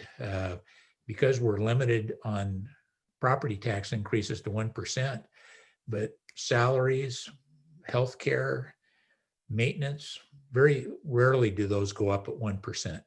They're often 2, 3, 4, 5 times. Medical costs can go up 5 to 7% per year. And so it's a challenge for council members. And that's one of our big challenges moving forward. We might be able to afford it during this 2 years, but what's it look like? What's our plan moving forward? So it's not without its challenges, but for me, I really feel supportive of these positions and hopeful that we can continue to leave them in the budget. Councilmember Hogue. So instead of, I appreciate what you said, Mayor Pro Tem Remington. I guess what I'd like to maybe consider proposing is, what if we were to put a hold on hiring anyone until the city administrator is in place? Because I think the city administrator is really a key person in the hiring process. So I just would like to hear what the rest of council thinks of that. Thoughts from council members? Mayor Okerlander. I hear the concern. That said, especially as far as administrative staff and public works staff, in general, the city administrator will not get very involved in that process at all. So in general, the city administrator will hear about the final candidates, have a meeting with the department directors, and if the city administrator is doing their job well, they will trust the directors to make the right fit for their department, and won't be very involved in the hiring decision at all, other than the final approval. Director Liniszewski, and then Councilmember Langle. Yeah, thank you. So not only will concur with the mayor, but I do not participate in maintenance levels 1 and 2 and below. I meet and greet. I trust my staff to do their job. Joe's hired more people in the city than anybody, probably including the chief. So that doesn't matter. I think the work programming is more important, in my opinion, to get on board and going and not backed up, because I know we all think this administrator is going to spend a lot of time managing staff, but believe me, when you folks get to have someone around that you can reach out to, who's there, who's paid to be there all the time, you will be communicating more so than you think. And doing this for many years in different agencies, they are more outward facing relative to staff than I think everybody here on the other side of this maybe expects. So there's less internal use by staff of the administrator than certainly I think people realize. So that's my 2 cents, especially on hiring. Crew leads and those things and above, sure, I'll participate, but I don't do Joe's job. I trust him to do his job, and that's why we get stuff done. So I have provided some other documents for you folks too, but just, I know funding and everything is different, general fund versus utility funds. I've been working with FCS Group on making sure, adding FTEs now, understanding the amount of, I know we say, new citizens and homes don't necessarily pay for service, but over the next 2 years for sure, and then looking 5 years ahead with the with the building permits in the pipeline, the revenue is fairly significant. In year 5 for sewer, we will have $500,000+ in annual revenue just on the operating side, just on new customers. So that's a significant number, and the budget includes the FTE proposed. Same with water. Water's revenue is, of course, base plus consumption, and that's $300,000+ in year 5 on additional revenues. Not that we don't have other things coming. The CIPs are coming forward. We'll be talking to you folks with our financial consultant joining in, and we are looking at revenues to make sure this is stable as we move forward and add the workers for the amount of work we have. But yes, I don't think Mike did a very nice job of informing you. I don't want to have to terrify you about water and sewer when it comes to Department of Health and Department of Ecology. And it's important, it's significant. And, the staff who do work here take it seriously, and we have lots to do. And I'm hopeful we can begin to, take a bite out of that moving forward. Councilmember Langle. Yeah, I mean, these really are, I understand how difficult these choices are, and how things sometimes have to get moved around. Just as a point of remembering, because the mayor has done a nice job to remind us of a few things tonight. Right now, according to the matrix, our general fund, and I'm just distinguishing general fund versus other funds, we're going to have a negative operating margin over 2 years. And that's if all the revenue projections are as hoped for. And what I hope we can do as we finalize this budget is understand that these are not all or none discussions. As you know, the budget is a bit of a process and adding things and subtracting things. And to Councilmember Hoag's point is there may be things, I'm not just these positions, but there may be things, you know, that we wait till we get the final 2020 numbers in. We're in the worst COVID situation now than we were before. And let's just hope lots of folks are ordering things online for Christmas for our sales tax proceeds. But, you know, the implications are still yet to shake out. So even if something is not funded today or at the end of this budget, does not necessarily mean it won't get funded. This is why we've really got to watch the budget so carefully. And but it's very hard for me to look at a number of $156,000+ in a negative operating margin in what we hope will be a generous revenue stream and not get really worried. And I'll stop there because I just keep looking at that red and it keeps me in check, even when I want to do something. Thank you. Dina, I'd really like to hear your thoughts, or even the mayor's, you know, that concern looking forward and making sure we have money to operate. We don't always know the future, right? And so, what, you know, as director of finance, you know, you must have concerns at times as well. Are we going to meet these? You've mentioned that we're pretty conservative. We think that we're likely going to have additional revenues, maybe up to 500,000 more, but we don't know until that time comes. And as Councilmember Langle said, we really want to see what the year end looks like. So what are your thoughts? You know, we're all feeling a little anxious about adding positions, wanting to make sure that, yes, we can pay for this. Even if we all agree they're important positions, are we setting ourselves up for failure in the future? Well, we do have some carryover expenditures. So those were expenditures we thought we'd have in 2019-20, but we've carried over to the next biennium. And then we do have some significant one-time expenditures. And then we also have, the city also has a fully funded contingency fund. So we added $55,000. We're doing an additional, or we're proposing an additional transfer of $55,000 to bring it up to 2020, the 2020 maximum. And so, and the fund balance is starting off higher than anticipated. So, you know, if we're concerned about the economy the next year, I mean, it's tough because it is uncertain, but we do have a healthy fund balance, and we do have pretty healthy revenue streams. My concern more would be just thinking about what we can do in the future, you know, to bring in, generate additional revenues.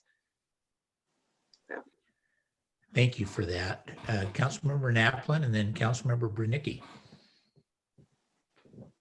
So I think the extra 500,000 in revenue was revenue that we would have left over from this biennium, not that we're expecting that we projected revenue low by 500,000 in the next biennium. Correct, Dana? I think it's I think he's referring to the fund balance, right? Yeah. The additional fund balance. So if we're just talking about how much revenue we expect to make in the next biennium and how much it's going to cost to operate in the next biennium, we aren't expecting more revenue than what we budgeted.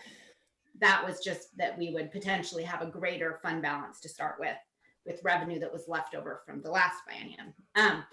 So I brought this up at the end of the last meeting, and we never really were able to finish talking about it. But when we're talking about the different positions, I totally agree. And I said this clearly last time, that Public Works is under a lot of pressure, and it would be helpful if they had some additional support. But right now, for example, there are 7 crew members, starting with the crew lead all the way down to the maintenance 1. And this would increase the crew from 7 to 10 all at once. And that seems like a really big jump, especially since we're investing in a lot of technology that is supposed to save staff time. We're supposed to, have some kind of hypothetical break even within 5 years, but that hypothetical break even only works out if you actually are paying someone or that we're not paying someone for the work that we're now paying. And instead of paying for less work, we're actually adding 3 additional employees. So, making a spreadsheet that looks like, this is going to pay for itself, the technology investment doesn't really work if, you don't take action. And I'm not saying we should take action. I guess what I'm saying is clearly we should be freeing up staff time with these investments. So I believe we will have some freed up staff time due to some of these things. And yes, we're a growing city, but I mean, just on my time on council, we've talked an awful lot about different capital project investments, saving staff time. And I know historically we switched from manually reading every meter to driving a little vehicle around, once a month and picking up readings. There has been a lot of staff savings over the time. So when we look back, 10 years ago at our staffing, clearly it's not an apples to apples. I mean, I just think of the different gravity sewer installations we put in and taken out lift stations. Those were all supposed to pay them for themselves because, we have less staff investment in maintaining the lift stations. Anyway, so what I would like to propose, so I don't just ramble along and give my opinions on things, is perhaps we could add 1 staff member each year. I don't know how Director Laniszewski would prefer to do that, but talking about having a dedicated staff member, that can happen just on how you assign work. Yes, our crews are sliced and diced all over the place, but the bottom line is, if you look at the end of the month or year, you would want the allocations to work out as a whole, not on each individual person. So if the Director Laniszewski or whoever manages wants to say, hey, you become a dedicated water person, you become a dedicated sewer person, that's fine. You can do that. I don't know that you have to actually add additional staff to modify how you assign work. So I really feel strongly that going from like 7 to 10 is a big jump all at once. And that's what it would be. Gosh, that's almost 50% more work time available. So I think it would be wise to just add 1 per year.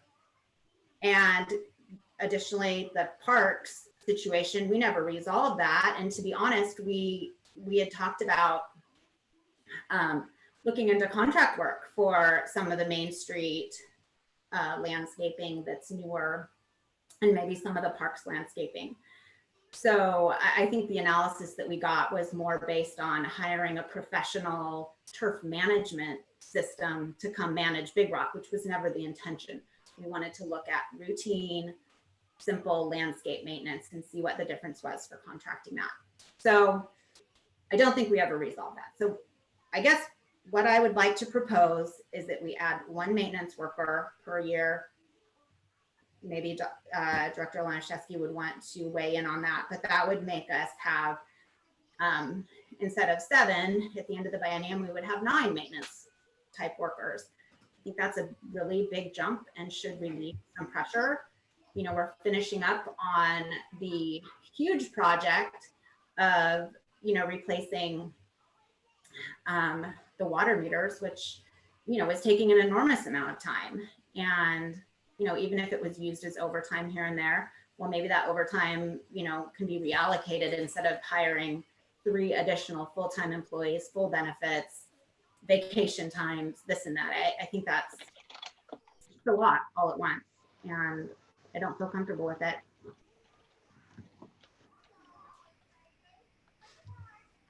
Mayor Pro Tem, you're on mute. I apologize. Councilmember Brunicki. Yes, so two things. I suppose in the many years that I have looked at various cities around the country, we know some of them who tried to save money when it came to their water systems and sewer and such, ran into some trouble with that. And so I feel as though the priority, anyways, for me, our water and our sewer is a big priority in my mind as far as it's functioning well and that it's maintained and that we have fresh, clean water and our pipes don't break, all that sort of thing. So I think when we think about the fact that, you know, how many people are going to work, I don't think of it in terms as numbers, as in applying workers to their skill sets to what the department needs for them to do the job. And I think I trust that the staff understands what they need for the skills for the people to do the job so that I have good clean water and my sewer works. And I don't like the idea of putting some sort of limit like that on staff and I don't want to take that kind of responsibility. I feel like the staff has the knowledge and the expertise and the understanding of their departments to know what they need, because there are things that need to get done, that it's not a matter of how much time you free up. It's really about the application of someone's skill sets that you need to run that sort of equipment or in your sewer system structure for certification and that sort of thing. So I don't feel comfortable directing staff on how many people they need or what people they need, because I quite frankly couldn't tell you take only so many people for the sewer or the water systems and then don't hire anybody when we really need that. We might need that kind of employee at that time. Or the work doesn't get done. So which to me, when it comes to public works, and it's not very glamorous, but I think it's so important. And we've seen over the years where I have seen pipes break and gushes of water flying all over the place, pipes right down my street. And so I want to be sure that the staffing is capable to take care of those situations and that we have those things running and functioning appropriately.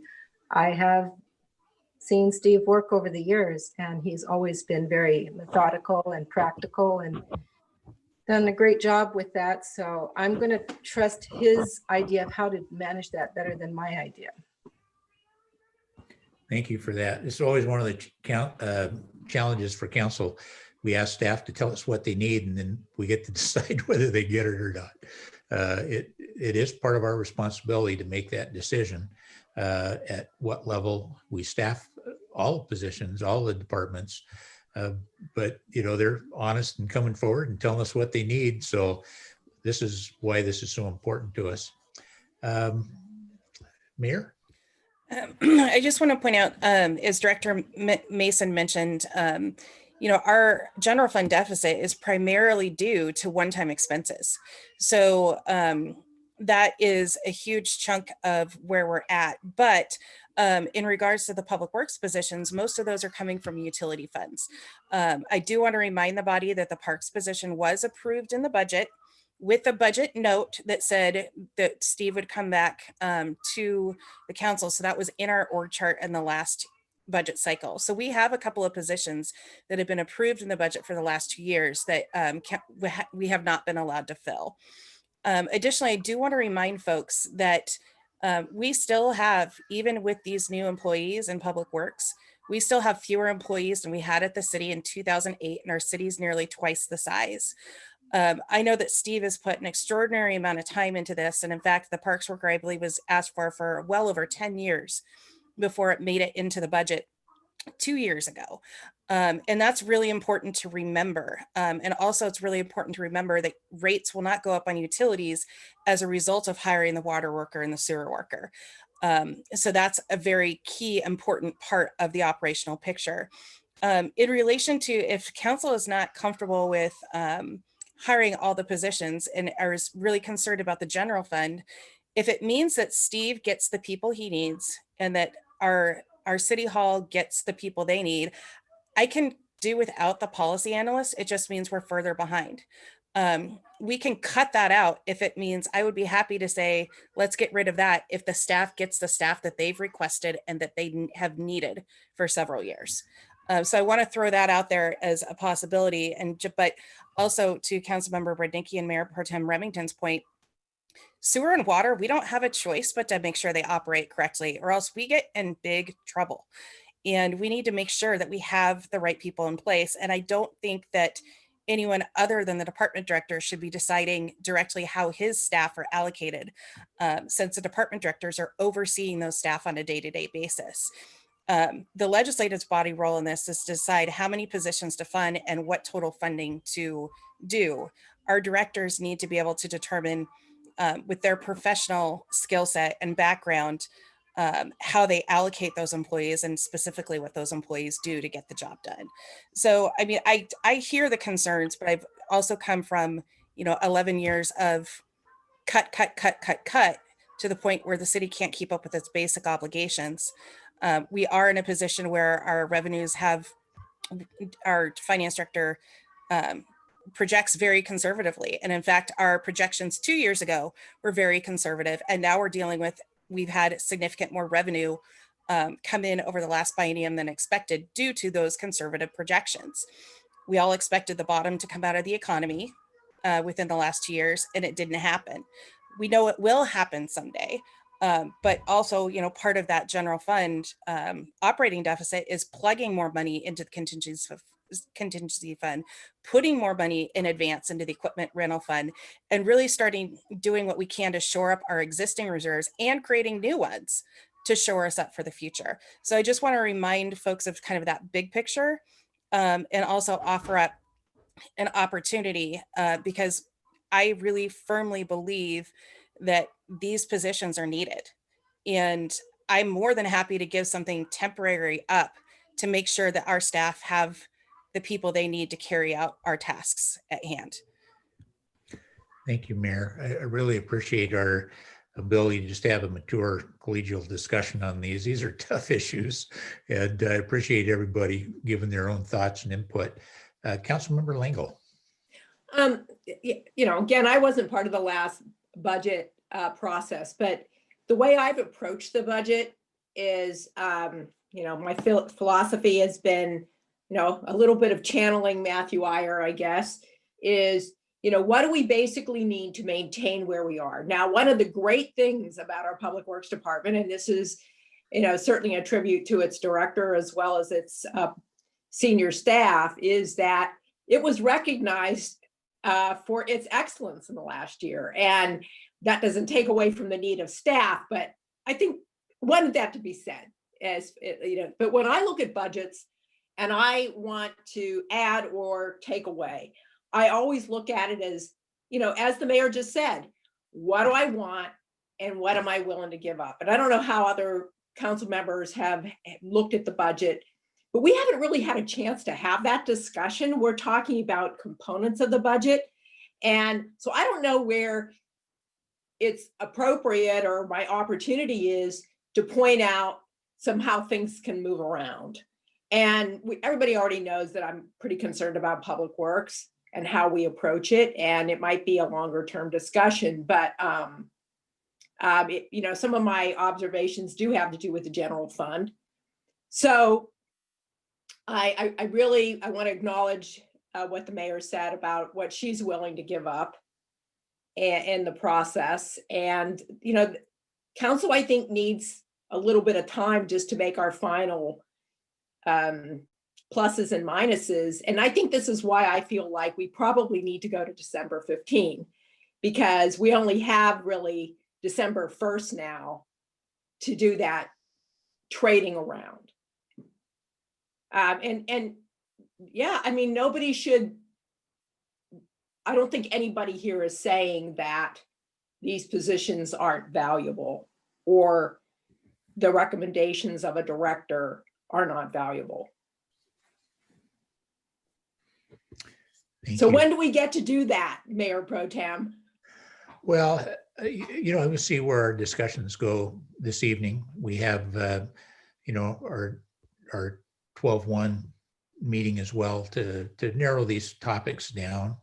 I see people getting more comfortable. A lot of things have been answered, but these are the tough ones. You know, they often come up at the end. So what do we do? How much are we spending? Are we adding FTEs? And what position does that put us in for the future? These aren't easy. You know, I think Councilmember Naplin's right. You know, she focuses in very clearly on where these numbers lead us. And, you know, I appreciate the mayor offering up the one position. I mean, it's $80,000 that we don't have to spend. And if we get, you know, partway through the year and go, gee, things are looking better. If we knew today where the budget's going to go, we'd probably be fine, but we don't. So we're looking for those opportunities, and the mayor's provided one to help us feel more comfortable, give us a little bit more elbow room, be able to monitor things. But I do want to remind everyone, council can authorize and council can take away. Now, you never want to be in a position to hire somebody and then take the spot away. I mean, it's a terrible place. So I'm not advocating that, but I'm saying that, you know, during pandemics, there's other cities that are cutting. There's changes that are being made, and those are tough, but that's our responsibility. We take that on, not lightly. For some that, you know, giving up that one policy analyst for a period of time, maybe for the whole 2 years is enough. For some, it's not. But this is, you know, we don't vote tonight, but I'd love to get a sense when we're done on this topic to try to understand where we go. Director Liniszewski. Thank you. So just a quick, and this is a good conversation. And I think the best approach, in my opinion, is to look at the different lines of business. I know it seems like a lot of numbers, but if you just work on the line of business that we're talking about, let's start with, of course, I'm speaking on Public Works because I'm Public Works, right? Let me double check the year. So as Councilmember Naplin states, 10 FTEs or 11, the new ones. So they're different lines of business. Sewer is sewer, and there is a work program, there is work, there is need. It doesn't report to Joe. It's not in the operational group that outfits that group. So, Mike Marty's group, that is the sewer. So yes, that's a new FTE. Yes, it's obviously Public Works for 3. But it is a separate line of business. It is funded by the utility, and overall, there's lots of work. And some of you folks were here the summer of 18 when safety was paramount. Well, we've remedied a lot of things, but upkeep and ongoing work to make that a priority is difficult to fit in, right? And we have 4.6 FTEs worth of work that we try to get the most done specific to sewer. Flipping to operational side of the house with the crew, and that's Joe and the 7 right now. There are 8 people who live in that division, including Joe. So you have the supervisor, 2 leads, a maintenance 2, and 4 maintenance 1s, right? So adding a parks worker, adding a water worker, bring that FTE count to 10. I assume you're all viewing the screen. The line of business is important to I guess recognize. Water is specific to water and the work. And I have had a conversation with Councilmember Naplin. We do differ on our opinions of dictating and directing work relative to the labor groups. So it is not as simple as we may wish. I have conferred with legal on this. Regardless of what we figure out who's going to do what tomorrow, we need the water specific work. We are implementing water specific technologies. We do have talented staff. We do need to get more water work done. I showed it before. We have 5.3 FTEs worth of work. I don't have 5.3 FTEs to do the work. We have whatever the combination through the budget document is 6.3 total, but of that you have the utility group out of City Hall and all the other folks. So I can't remember the number, but it was certainly well under. And I think we were getting to 3.5 with that. So it is a different line of business.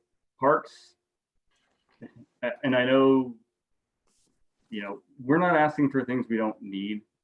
And, you know, I shared this with Joe because I'm very upfront with him. He doesn't watch the meetings. But you know, his frustration lands in the fact that it's not new need, but it's always a new ask because we have to ask again and again and again. And that's my job. That's fine.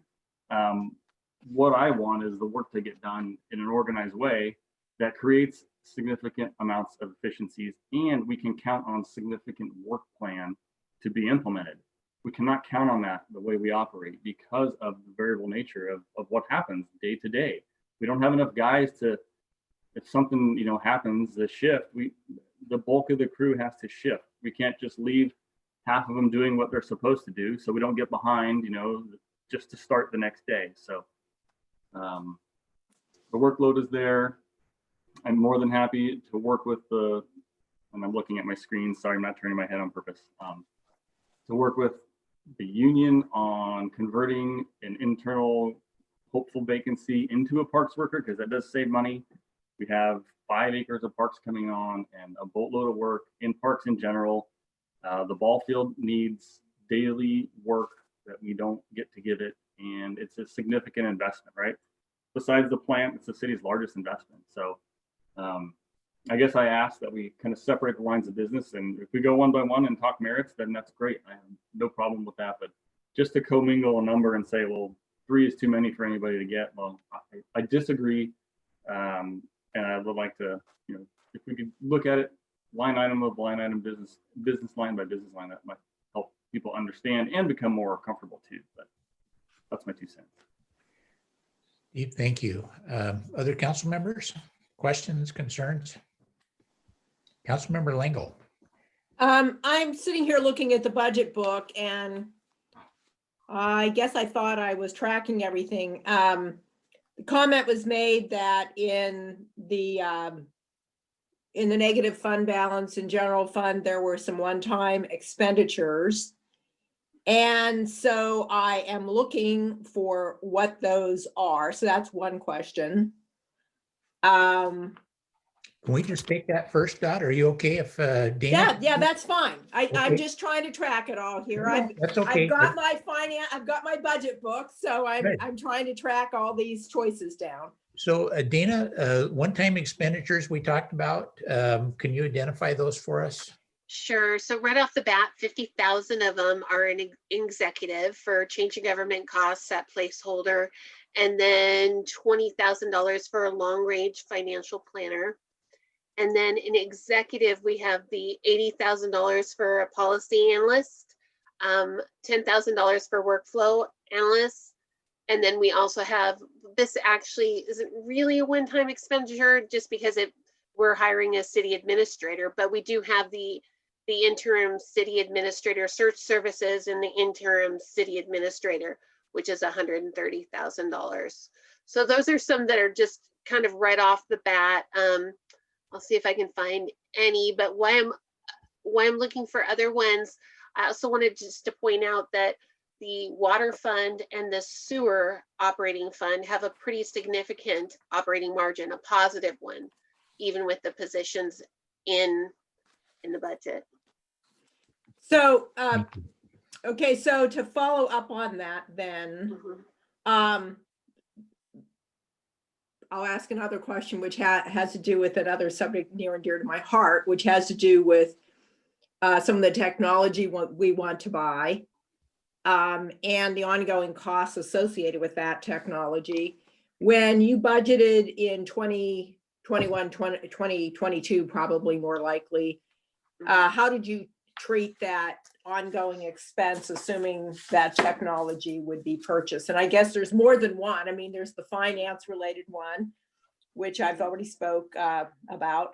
And then there's some of the other technology programs that are on the table to do. Right. So have we budgeted out the ongoing expenses associated with those choices? Yes, so I also wanted to point out there's 25,000 for an emergency comprehensive plan update. And then just to address your questions, the software implementation costs are budgeted in the IT fund. And then the ongoing maintenance costs are also budgeted in that fund. And then for the water, the SenseNet, FlexNet technology, that's budgeted in the water operating fund as well as Right. the ongoing. Yeah, that one I've been able to track. It was just a capital expense. It wasn't an ongoing operations expense that was itemized in the CIP. So Yeah, and it wasn't something that stuck out real, right off the get-go. Right. And then I guess I'm continuing to look at that general fund because even if it has one-time expenditures, there's always going to be one-time expenditures That's in a true. general fund. And so I'm, usually what I would do is I'd go back and look at other professional services to see if there's some things there that are either, can be put off or maybe not necessary at all anymore. Because we're on a different path. There could be a little bit of money there. And then when we get to item 81, we can talk about some other things that have a bigger ongoing expense. So maybe that's what we do is we go back and we look at some of the other things we would like to have, but maybe we can't have as much. Like maybe we don't have as many puppet shows. But we have, we move a little bit here. This is where you're getting the fine tuning, right? A little bit here, a little bit there, and see if there's some more small amounts in the general fund that can lighten up. And then that kind of gets that a little bit more comfortable. And then we can maybe make some of these other ones. But, clearly the admin 1 position is not charged to a water utility. No, let me see how it's charged. I think it may be a portion of it may be charged to the utilities. Yeah, because you've got essentially like a fee. I mean, it's not fee for service, but with your transfers in and out, you probably have various things moving around there that aren't apparent to us. Let me see what I just sent it to Councilmember Hogue. On that nice little table, Dana. Oh, you've got your table? What? It's on the nice little table. I know, I'm looking right now. I just shared, I thought I sent it to Councilmember Hogue, so I don't have to go searching for it.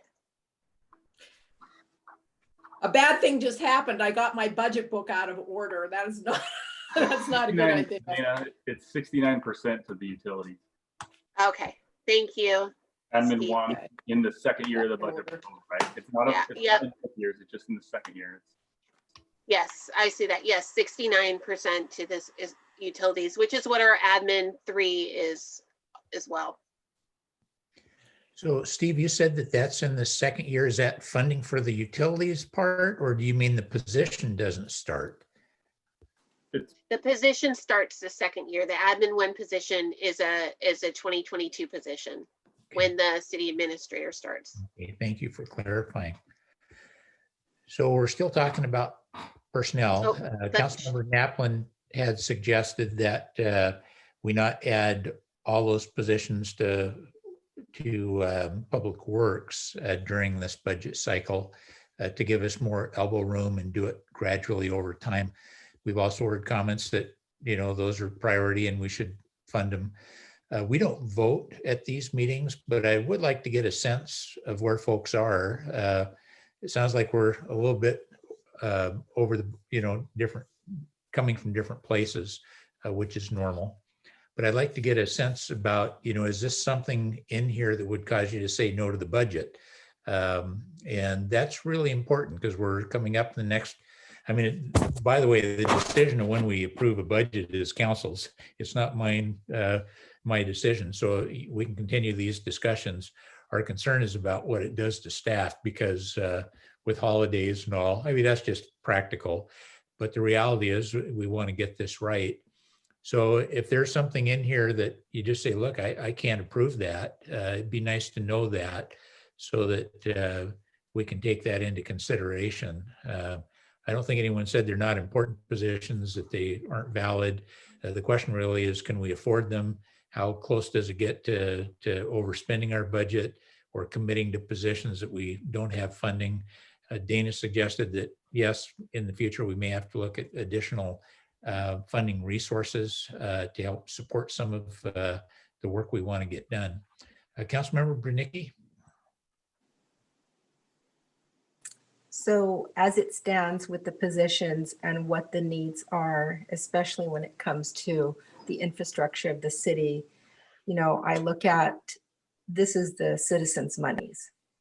And all we have to figure out is the prioritization. And if they want clean water and a good sewer and they want those systems to work at the levels that is appropriate, if not higher, then the decision's very easy for me to make sure that we have the funding and make sure the pipes work.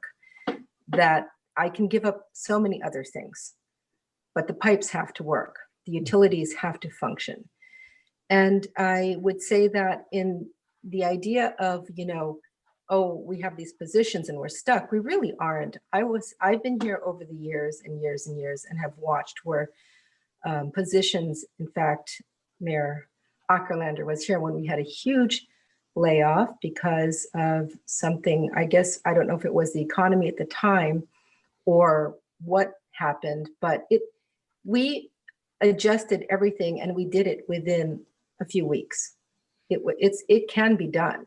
So if there comes a moment where all of a sudden council decides, whoa, we don't have the money or we're running a huge deficit, things you're not stuck.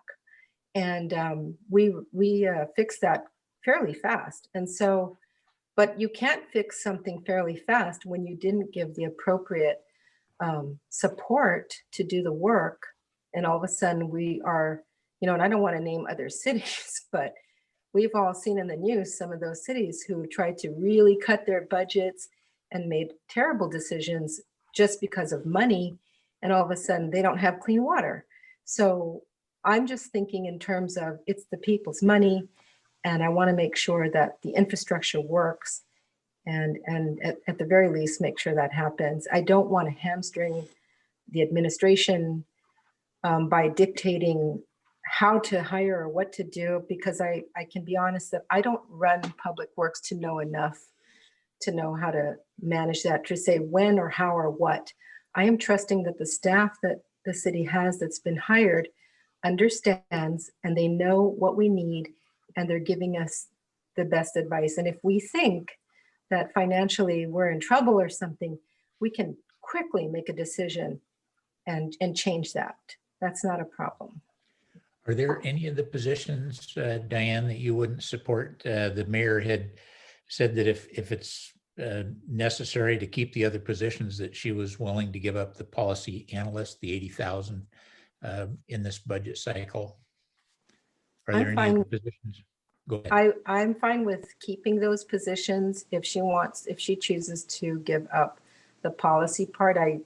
That would be fine with me. It does mean things take longer, but if the staff thinks that will work policy-wise, chewing it off for a longer time, that the policy work is not as a thing that scares me as the infrastructure of our city. Okay. Let's put it that way. Well, thank you. Again, it's tough to put folks on the spot. I'll just work our way around to get a sense of where people are. Councilmember Hope, could I have you weigh in on? So again, we're talking about the new FTE for water maintenance 1, new FTE for parks and sewer maintenance 1, the first year contract city administrator, the second year, I believe that's a FTE city administrator, and then the admin support is an FTE, and then finally we're talking about the policy analyst, which is a contract position. Councilmember Hope. I definitely appreciate Mayor Oberlander offering that up. I think it would be nice to do that going into the biennium. And then, you know, if things change and 3 to 6 months from now, we find we're in a better position than we thought, we can look at that again. it seems like the reason people are nervous is because of the state of what's going on, the pandemic. And so I don't know if there's something we can do more than just getting quarterly reports, but if we can have like I don't know if I want to call it a special meeting, maybe just in the COW meeting that we have, some sort of a discussion every quarter. How are we doing? You know, because I think that that's our biggest concern. But I appreciate you bringing that up, Mayor Okalander, and I'm good with that proposal, but maybe, yeah. Thank you. Councilmember Naplin.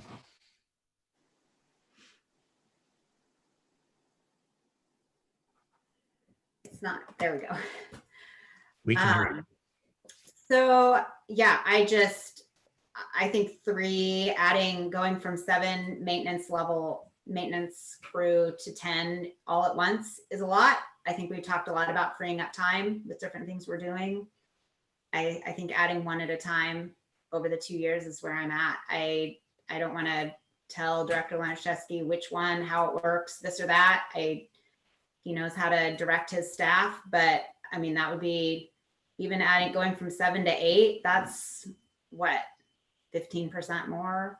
And then, I don't know, I can't do math in my head. Oh, yes, you can. I've seen you. No, I can't. But, going to 7 to 10 all at once is a lot. And I think it's reasonable to say, adding 1 more is a lot more. And adding the second one the next year is a significant improvement. So I think it's reasonable, and I wouldn't be supportive of all 3. Thank you for that. Councilmember McHenry. So, I mean, I think the policy analyst it's important work, but then, it comes down to that question of, well, do we just say yes to everything, or how do we prioritize this? So I'd be okay letting that go and reevaluating in a certain amount of time and say, hey, maybe things work out really well next year and we can squeeze that in. And that feels like the most practical thing to drop for now. I think Councilmember Naplin's points are really well made about the staff positions, and I don't disagree. It's just, I'm at a place where I wouldn't say no to letting those positions come on, because I just don't feel like, I don't know. I would just kind of have to leave it to the director's expertise on what we need. So I don't feel like I have an argument against, what he's asking for. And yeah, I think, did I miss anything, or was that mostly what you wanted to? No, I think you did it very eloquently and very directly. Thank you. Councilmember Langle. Okay. Yeah, I mean, that big a staff increase is a little difficult there. So I do think the director should decide if he gets 1 position, what that would be. I don't feel like I should prescribe that.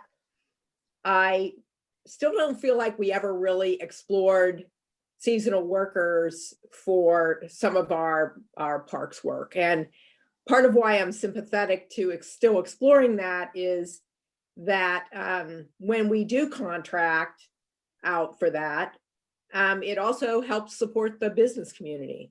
And it is a way we can legitimately put money into the business community. So that's part of my thinking on that position. And that leaves really the second position in there, and second, I guess it's sewer.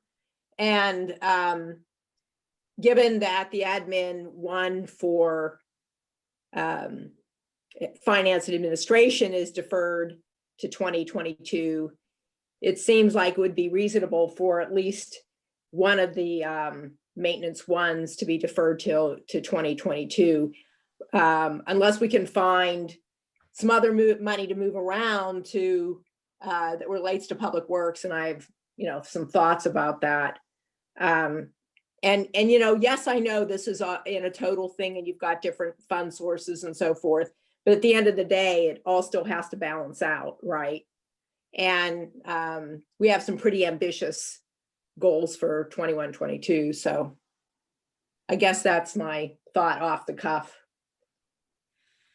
You know, I just don't know. I mean, it goes to Councilmember Bernicki's point is, you know, I'll use parks as an example. You know, I don't know exactly when the new parks come online. There's usually a carryover time frame for when Toll Brothers has to do things, or you know, another developer has to do things. It's hard to make a big decision on parks because I don't know their phase-in schedule. You know, as one example, I do know that I feel like we need to do some pickup work in some of our existing parks. So it doesn't really give you an answer, does it? Sorry. That's the best I can do. Your thoughts on the policy analyst? The mayor said that she was yeah, I mean, I think that's great that she's willing to give it up. You know, I think we should, you know, go and take a look at some other professional services and see if there's some belt tightening we can do there. But, you know, I'll just make a point about the financial planning. Financial planning is going to benefit every single facet of this city. And, you know, you could equally make the argument that 20,000 should be distributed over different things, you know. So sometimes it just seems like it's too small to be thinking about expenses one way or the other. It's, you know, some of these things are comprehensive. I guess I'm the only one left here. I got Matt Iyer on the phone, by the way. No. Yeah, get Matt Fire on the phone with his philosophy. As I say, I think especially when it comes to water and the sewer parks positions, you know, those are just really key positions. But I appreciate what Councilmember Naplin is saying. I was going to warn directors and the mayor, if budget's tight and we're talking about what we can afford and you offer something up, councils always take it. That's right. So I would support at least holding off on the policy analyst for now and doing further evaluation later. So Steve, the real issue is kind of where these things are added and how our budget's doing. We obviously don't have those today. And you know, I guess what I'm trying to get at, if there's a question in here, and I know this is really tough when you're a director. I've talked to some of your employees, and during our last budget cycle, I asked one of them one time, I said, what do you need? What do you need from us as council? And he said, we need a person. We need somebody to help mow the lawns. You know, he said, we come to work and we got a work plan for the day and whoop, there's something else we got to go do. And so we run over and get the park mowed. And now we come back and whoops, something else happened. And he said, it's really a tough way to operate. And he says, we're getting it done. Well, whatever you give us, we'll make happen. But he almost had tears in his eyes. I mean, I felt that heaviness, and I've been there in my life, not having the people to get the job done. And it's been on my mind every time we talk budget. Is there any way for us to be able to get different employees? So Steve, we're talking about, you know, these positions. Is there a way to parse them out over time? Is there, you know, are you saying, you know, 1st of January, we want to hire them all? I mean, that's what part of our plan is here, but is there a different way to parse this out? So all good questions and points. I had a great run on here, but I totally forgot what I was going to say. It is difficult. And I think the way, I mean, again, being at other places, going through big reorgs, this group, and I know I know there's care, but I know there is not understanding. They operate in firefighter mode, which is the least productive amount of work you can get done when you're ping-ponging because of the day as it goes on and the week, right? Joe's, we have strategy to try to get certain things done on a programmatic basis, and you know, it's always something, right? So the firefighter mode mentality just leads to missteps, skipping things, you don't make a priority out of facilities, because guess what? It's still standing there, and it's going to be fine for another day. And so I think that is the biggest heartache to, understand. And I'm sure I could appreciate your conversation with whomever you spoke with, because they take it very serious. They do get down when they can't get work done. When they have to put something off, just to keep parks up, so the community doesn't know that they're behind. If something happens, they get behind, and then it takes longer to do things. So, you delay in the growing season mowing, and you're hosed. And I tell them to skip it, and I want to have them work on, the hours that they're supposed to work, but they try to balance it out and do their best, but they have to put certain things as a priority no matter what they don't get to, because it'll take you twice as long to mow a park if you delay it just a couple days in the growing season, right? So it's significant. A point on seasonal workers. Again, a couple direct experiences with that. You are managing people more on a seasonality basis with hiring and firing than you expect. It's just a fact on that type of work. It's hard to do, and Joe would be doing a lot more personnel management rather than having his own employees doing work. And I think we all can see enough, even through revenues now. I mean, we're a 12-month of the year park group, right? The ball fields are rented every month of the year. There's always work up there. Cleaning, there's always work up there. We have trails that people come to, and even during COVID, they're highly utilized. So there's always things to do. The additional parks worker, and then the conversion gives us the opportunity to stagger some hours, to stagger some days, to have those other needs met that we can't meet without overtime now, or significantly planning on a Friday and cleaning up on a Monday, again screwing up your workflow on a weekly basis. It is very tough. I do have real, to be frank, confusion on mixing up water or sewer. They are completely separate. I understand when you add an FTE, you will break free other work. The logjam of work it's still insurmountable with the people we're asking for to get done in whole. So I don't know how else to say that, again, and I can understand so many at once. Again, 2 for the crew, 1 for treatment plant. There is 3. They are not managed by the same group. There is plenty of work to do. Toll Brothers Park comes online. They're probably going to ask you folks to bond that, right? Because they're going to be working diligently and they're going to need houses up front and not be done with the park. So there are some things coming, but yes, I know Dorothy, Councilmember Langle mentioned, what comes online when. That park comes online, and their best hope next summer towards the end. The Rio Vista Park comes on following that, close there too. They typically will run those for the first 2 years for simple operations, but we will be involved as far as the parks in general. Inspections, safety inspections, chips, and that kind of stuff. So there's a lot of work. I know I keep saying that. But. Well, Steve, thanks. I know it's a tough thing to ask a director. We're just looking for options, and is there a way to parse this out? How do we work through it? You're have a consistent message for us, but you can see the challenge we have. So Mayor, obviously we need to stay on budget. Obviously we need to be able to balance it. And if something changes, we may be forced to make some tough decisions down the road. And none of us, again, have a crystal ball, but, at the end of the day, it's really your responsibility as mayor to make sure that we make this big budget balance out, that we can pay for what we have. And that may mean tough decisions down the road, that we have to cut something else out. I just wanted to get your thoughts on it as we're struggling through, adding additional FTEs and making sure we can pay for them. Yeah, I think one of the things to really remember as well is we have a lot of houses coming online. That doesn't just bring in property tax that's perpetual also brings in sales tax. So you're also, when you're looking at the sewer fund and the water fund, that's also perpetual money that's coming in. And to Director Laniszewski's point, we have a $500,000 buffer to the good in operating in, I can't recall if you said sewer or water, I get them mixed up.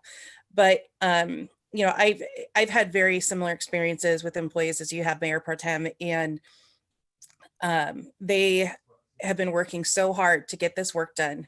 And then after the cuts in 2008, to not even be back to where we were with the amount of infrastructure we had 12 years ago is very, very difficult on these folks. And while we are making efficiencies, you know, things like our asset management system, ActiveOb, and things like improving, you know, changing how we're doing our sewer, et cetera, to make it less time consumptive for staff, also have to remember that every year more mandates come online that are unfunded, more restrictions, more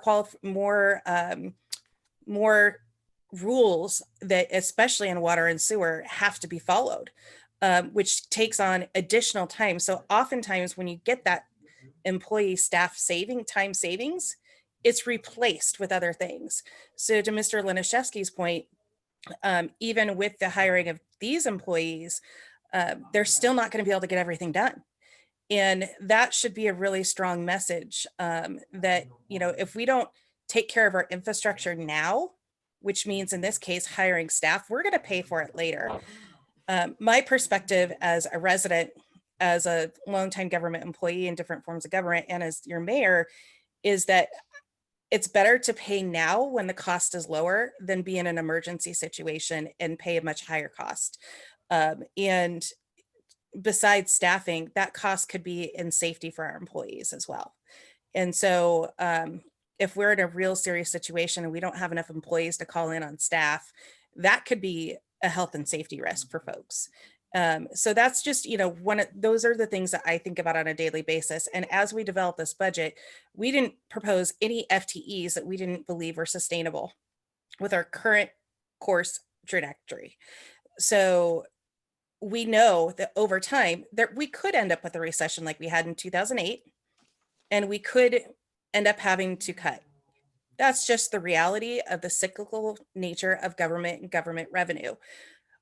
But it doesn't take away our responsibility to maintain the infrastructure and provide the services to our community. And so that's why I feel so strongly about it, is we are here to carry out and provide those services to our community. And if we don't provide the right staffing levels, we can't provide that level of service. And I can tell you firsthand, whether it's code enforcement or, you know, Mr. Laniszewski's had some challenging public works constituent issues, et cetera, that if we don't have the proper staffing, we're not serving our community in the way that we should be serving them. And I can say beyond a shadow of a doubt that that is happening today. So I know that's somewhat emotional, but after 20 years in the city, I'm very invested in everything that we have, and 11 years with the city, very invested in making sure that staff have what they need to provide the service to our public. Councilmember Lingle.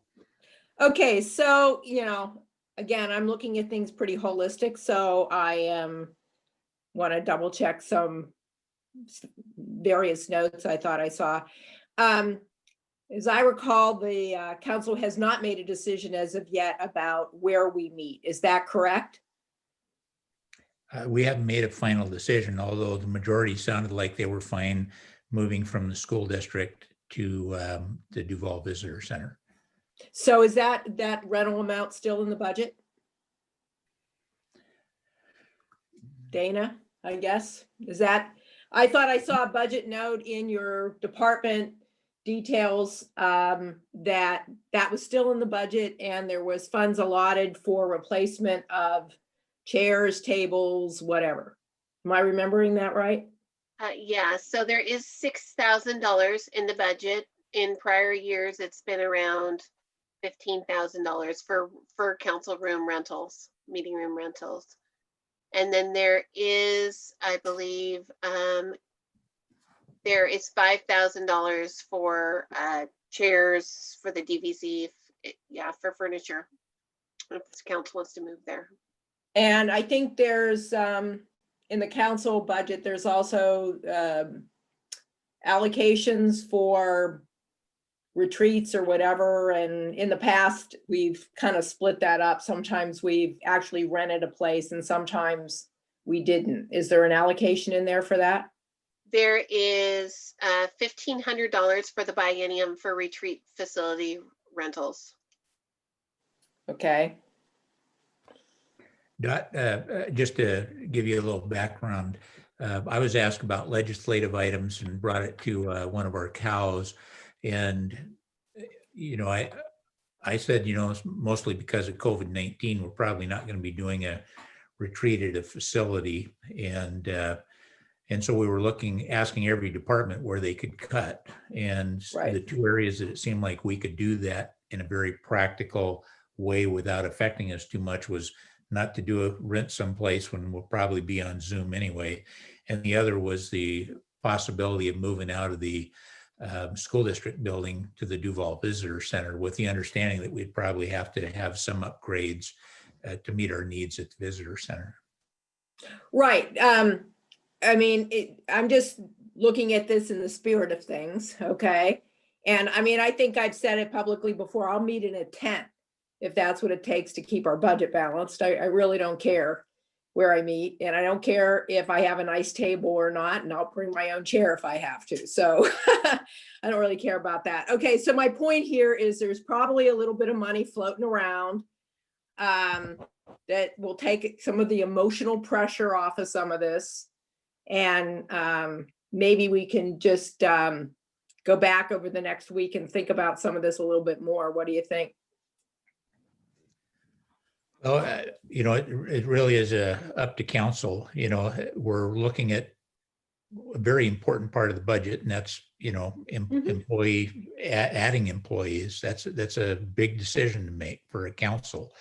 You know, the question is, you know, are these deal breakers for the overall budget? This is just one part of the budget. You know, I think what you're getting at, Dot, is look, if this is a priority for these positions, there may be other things we need to cut out of the budget to be able to fund these positions.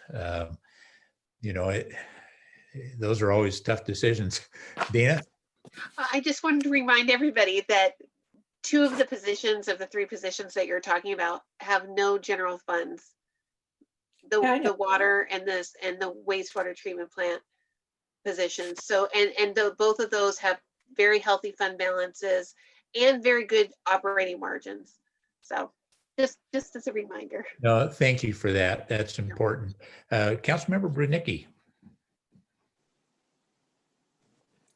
To Dana's point, in that we are funding it through those other buckets of money, and just coming from a business person's point of view here, which I've had to hire 2 more people due to COVID and its demands. And one thing I've noted that, and making less money because of COVID. One thing I do know in managing, that when you're understaffed and you're trying to get someone to do someone else's job, the inefficiency ends up costing you more money. And so I'm always of the mind that I'm trying to, because you have people that have to do specific things, and you can't just say, oh, here, do what someone else would have done. They can't do that, or they don't have enough skill, or they don't even have the time. And then when you try to do that in your management system, it just really breaks it down. I have found way more success and efficiency and making more money off of my product when I'm staffed appropriately. And so I know that the city's not trying to make money here, but I'm just thinking in terms of, we want the utilities to function. And, you know, if we have to, like Dot has said, be in a tent, although we don't want our constituents to have to be that way, but, you know, we want everything to work. And so I'm pretty much, whether you decide next week or whatever, I'm pretty much here today putting down my position of support for the 3. So there you go. Director Laniszewski. And just to make people maybe feel a little more comfortable, it did make it through the last 2 years as a budgeted item, no matter how it was or wasn't going to be utilized. So maybe that's a financial grace that you see as it's made it 2 years already, even though we haven't used it. So, well, thank you. I think one of the things that really stands out for me, make me feel more comfortable with positions is we do have a lot of building in town. That seems to be fairly robust, pretty amazing during a pandemic. People like living outside the city, and now that many can work from home, a town like Duval turns out to be a place a lot of people want to come live. And I'm amazed at seeing the prices of homes selling, and there's some interesting dynamics here, but that does bring a lot of money into the city, and it does help me feel like we have some flexibility to make adjustments over time. Each one of us have to make our own decision on this. The bigger question is, is there a deal breaker here? Is someone going to say, I'm not voting for the budget? And that's okay if you decide not to, but we really need to know those big red flags. I thought those of you that have expressed concern, and I'll say I've got concern too. These are real. FTEs are expensive. They come with commitments, and yet they're our most important asset. While we talk about these things, the one thing I don't want to lose is how important our employees are. This isn't a reflection on whether they're important or not. It's about what we can afford and what level of service we can provide. Those are the two key things. And I think I've seen enough, in the presentations to know that all these positions they're talking about are important. But, we'll come back to this. We're not going to resolve it tonight. We have a sense about where folks are at. And it doesn't make you good or bad because you vote for it or vote against it. It's the way you feel and the way you see things. And so I want to encourage all of you as council members to vote where your heart is and what you feel is, direction we ought to go. We're not always going to hold hands or see things the same way. That's okay. It really is. We've been going at this for a while now, and normally we would end at 8:30. I feel like if we're going to continue to dive into some of these other items on here, that we really need to take a few minute break. So let me get the sense from council. How many of you would like to take a 10-minute break and continue? And my follow-up question are, how many of you want to end at 8:30? So how many feel like you want to take a 10-minute break and then continue this for maybe another half hour to an hour? And how many would like to end at 8:30? See a couple. I'll go anytime. It doesn't matter to me. Yeah, no, I'm just real respectful of your time. These are challenging. Yes, Councilmember Hope. I have a question. So how many more things are on our matrix that we need? I know we wanted to talk about form of government. So I'll go through these just real quick so people know what we're looking at. There was one additional piece to the personnel. That was the FTE versus contract for landscaping. I think we had that discussion, Steve, at one time, not so much about parks necessarily, although we did look at those numbers, but it had more to do with right-of-ways and things. Many cities contract out landscaper to keep up right-of-ways. And again, we're not talking parks, because I know there's some issues with employee work groups say, hey, that's our work, and I think they have a good point. But I think we haven't touched on that yet. There were a couple items, overtime versus comp time savings, overtime saving with new staff, are we saving money there? The form of government, we have added $50,000 that we would be able to use towards moving that forward. I was hopeful we could move it out of the budget discussion. I mean, we've done the budget part and put some money aside. I talked to the mayor, and if we obviously decide to move forward and need more money, we'd make some adjustments in the budget. My goal was either once the budget's approved to be able to work on that topic, or move it to January, where we might even have a special retreat to talk about it.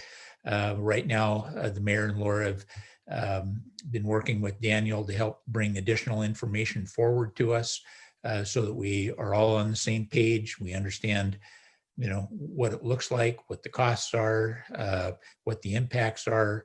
There's both the technical things as well as political things to look at. So that would be my goal of putting that on, and maybe even having a special meeting early in the year, or even at a cow. But I think it takes more than an hour and a half to work through that. Software RFP process, there was just a question about, seem like we're moving forward awfully quick. We've done some discussion on that, but that's another item. Grants for CIP, you'll see that some of that's already been answered, what grants that we're asking for during this budget process. I believe there's an update, Steve. We didn't get the third, I guess it's just a simple yes or no, but the grant for a third we were looking at didn't come through, did it? For Third Avenue, correct. Third Avenue. So we can just take a quick look at that. Majority of the questions that have come up after that, there's probably 8 of them that have to do with the SCADA systems, that has to do with the public works. SCADA is the supervisory control and data acquisition. Also FlexNet in there. FlexNet really is a transmit and receive data system that's on water. It allows folks to go to their computer and control valves and see what water flow is happening. And it just gives you more information on your system that we don't have currently. And there's 8 questions related to those systems with Public Works. And Steve's gone in and answered many of those, but still is worth a discussion. So that's a majority of these. There's probably some wrap up and follow up on things as well. On several items. Each meeting I've tried to go back and get a little bit more information. Dana, did we add something else? What am I missing? No, I wanted to add one thing, is just human services grants. We have, we added to the revenue $18,000 in the housing sales tax assistance, which is affordable housing sales tax, which needs to be used for rental assistance for our city. So I'm hoping that we can add either human services grants to use that money in the biennium, just to see what interest is from council. Okay, thank you. Dot? Yeah, on that point, I mean, these were little items for me when I was, looking at things, but I was looking at, the human services grant there, and really, how can we do that in a cost-effective way? And, given what's happening with COVID, would we put in more money in there? I think the mayor represented that she had just put a placeholder number in there. Yeah. Okay. And then I also noticed there was a bit of a placeholder number for economic development, 24,000. Maybe I need to go back to my board book and re-educate myself a little bit on that. But I noticed that the governor is looking at putting out more money for business support. And I don't know if the mayor has an update on that. I do. Yeah, there's a 50 million. And, I know last couple of times they've done it prorated out based on population. Is there something that's changed there? Well, here's the challenge, is that he had 50 million originally. He's been able to negotiate with the Four Corners to 130 million, but the restaurant industry alone will be losing 800 million just over these next few weeks. Right. So it's a very, very challenging situation, especially if Congress doesn't act. We know they're doing the best that they can to get money out. But we also don't know how fast it's going to come out. There is a breakdown of the industries and where it was going to go to, and restaurants were definitely a big focus. If you look at, there was a NBC news article yesterday with some of our representatives and folks from the restaurant industry talking about the impact and what they need from the state to be able to move forward. So whatever they give, it's not going to be enough. Right. But what I understand for the human service agencies is, as soon as that CARES Act funding is going away, with all the counties that are having to cut, they're going to need a lot of additional assistance, which is why I put the 20 placeholder so that we could come to an agreement of how much we should be budgeting for this biennium, with a full recognition that this biennium will be different than the next biennium if we're in a better position moving out of the pandemic. So do you, given the, the pressure on the restaurant industry, do you envision that any of the 50,000 will actually flow down to jurisdictions with any of those priorities? I think it will. I just don't know what it's going to look like. It's all happening very quickly. They're trying to get this out. So pull it all together and get it out quickly. And if you've looked at the numbers recently, while 2 weeks ago we were doing okay, even in Duval, we appear to be in the middle of an outbreak. And so we are no longer at that point where even just a week ago, we could say that, our businesses are keeping things, the rate of transmission down, because we can't say that anymore. We had 3 in the last 24 hours, 16 in the last 2 weeks.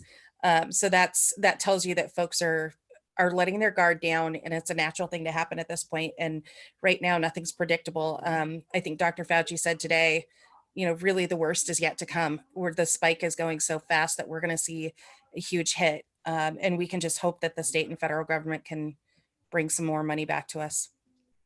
Well, even if the federal government decides to do something, it takes a while for that to shake out. That's got to get through the Senate. Exactly. So I won't hold my breath. Okay, so I just want to make sure I brought that up because I knew you had put some placeholder ideas out there, and I don't want us to lose track of that you've done that, in case council needs to be, looking at that, even if the economic development money or human services money may turn out to be a reimbursable again. We need to understand, if we do that it may or may not come back. Yep. And Mayor Pro Tem, if I may, as we're looking at kind of final budget changes beyond the big issues of positions and what have you, I think that staff and I would really appreciate if council took kind of the approach that we've taken as an administration with our year-end budget adjustments, and really not trying to bring forth changes to line items unless they're at least 5,000 or more. Because those small amounts, we can shift those around without budget amendments. We can have a common understanding that, council may not be using your professional services or your room rentals, and council can say, hey, I'll put it somewhere else in the general fund, and we can do those transfers without a formal budget amendment. So keep that in mind, as long as, as a city, we don't spend money that is not programmed. So if we just have that common understanding, a lot of those smaller things can be taken care of administratively during the course of the biennium. Thank you. I think that is helpful. Dina, I would ask for a favor. This sounds probably a little like spoon feeding. Would you send all council members a link to the latest budget matrix?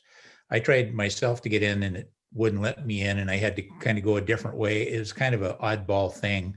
Eventually I got in, but if you could send us a link, I would ask each council member to take a look at those last items. Steve and others have gone in and tried to answer some of those questions regarding the SCADA system. It was a fairly expensive system, the FlexNet, that would allow us to monitor our valves and water flows and other things as well. So take a look at the answers he provided. I'll probably go through those fairly quickly and just ask if council has additional questions on those issues, so we can, we've narrowed it down to, we've done a lot of work on the CIP. I do want to say how proud I am of council. You've focused in. I think Dana and the mayor would agree that there's been a lot of input that really helped make it a better budget, if you will.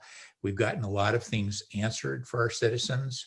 These are one of the biggest things that we do. And it's tough for me because I wordsmith stuff to death, and I keep wanting to, but like the mayor said, I often do the little things. And so I think we're really focused on the major things. And one of those are the FTEs.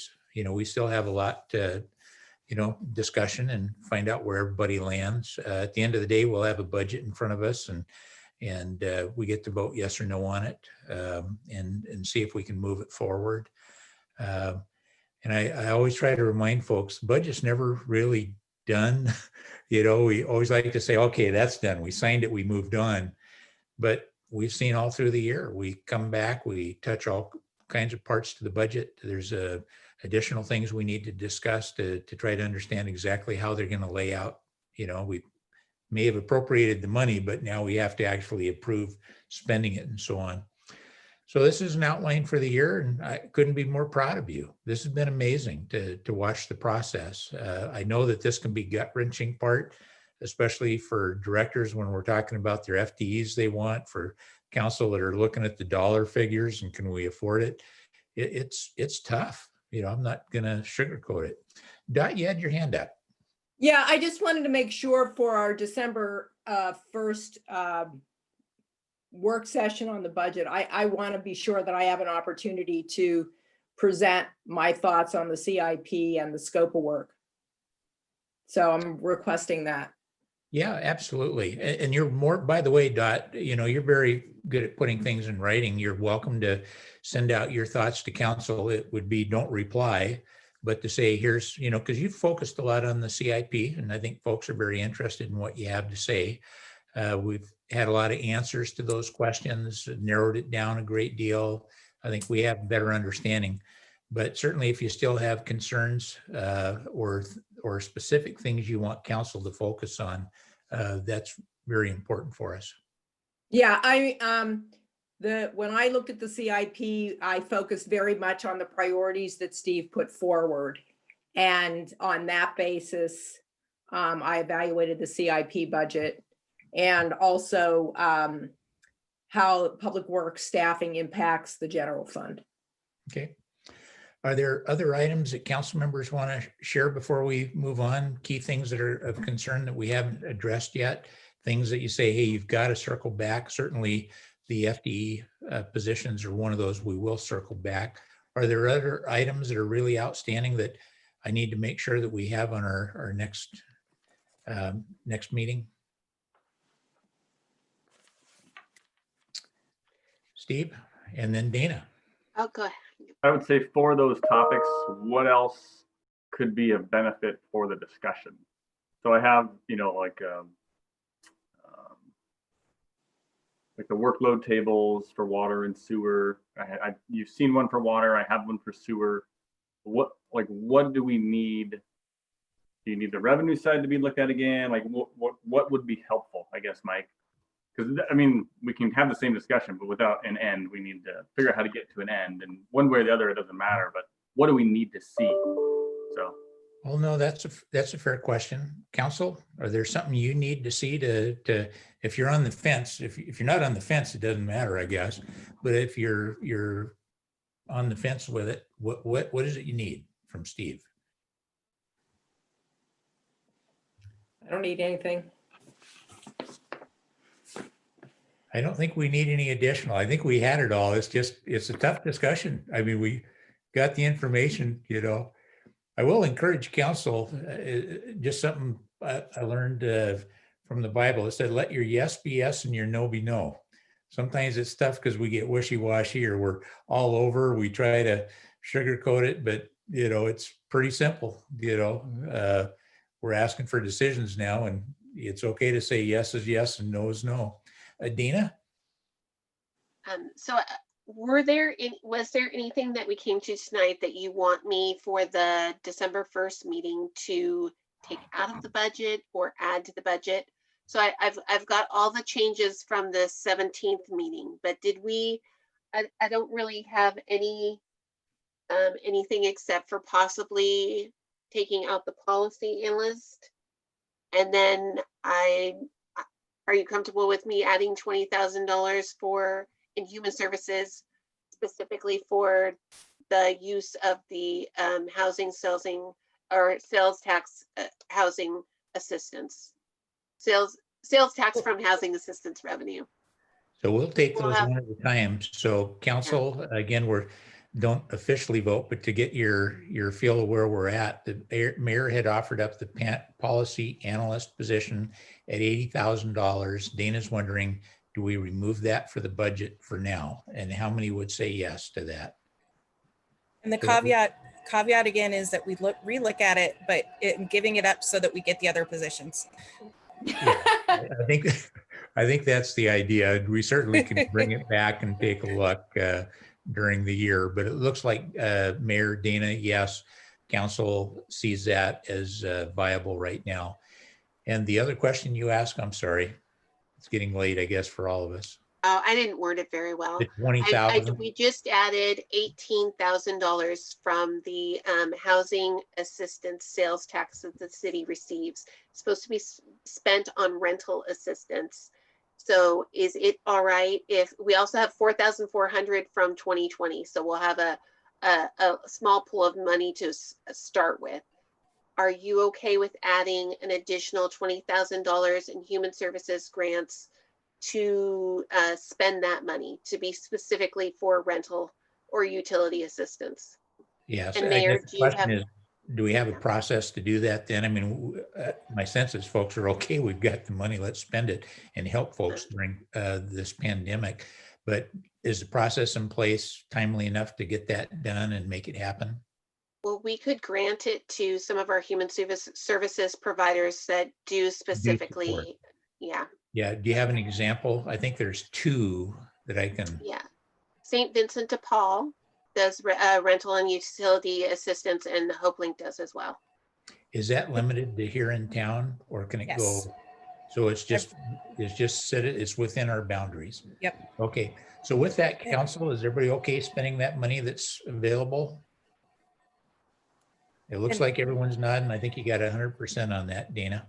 And Mayor Pro Tem, can I also ask to get for Dana's sake to get the final number on the additional, besides that, any additional human services funding? And I would suggest probably about 20,000 from fund balance that can be used for the other human services side. So that would bring core human services up to 40,000, and then have the 18,000 for housing and rental assistance and utility assistance. Yes. Dot, you have your hand. Are you voting or are you okay? I'm speaking in support of that. So we would be doubling the amount. We normally have about 20,000. We would be taking it to 40,000, and that money, where's it come from? That would be coming from fund balance.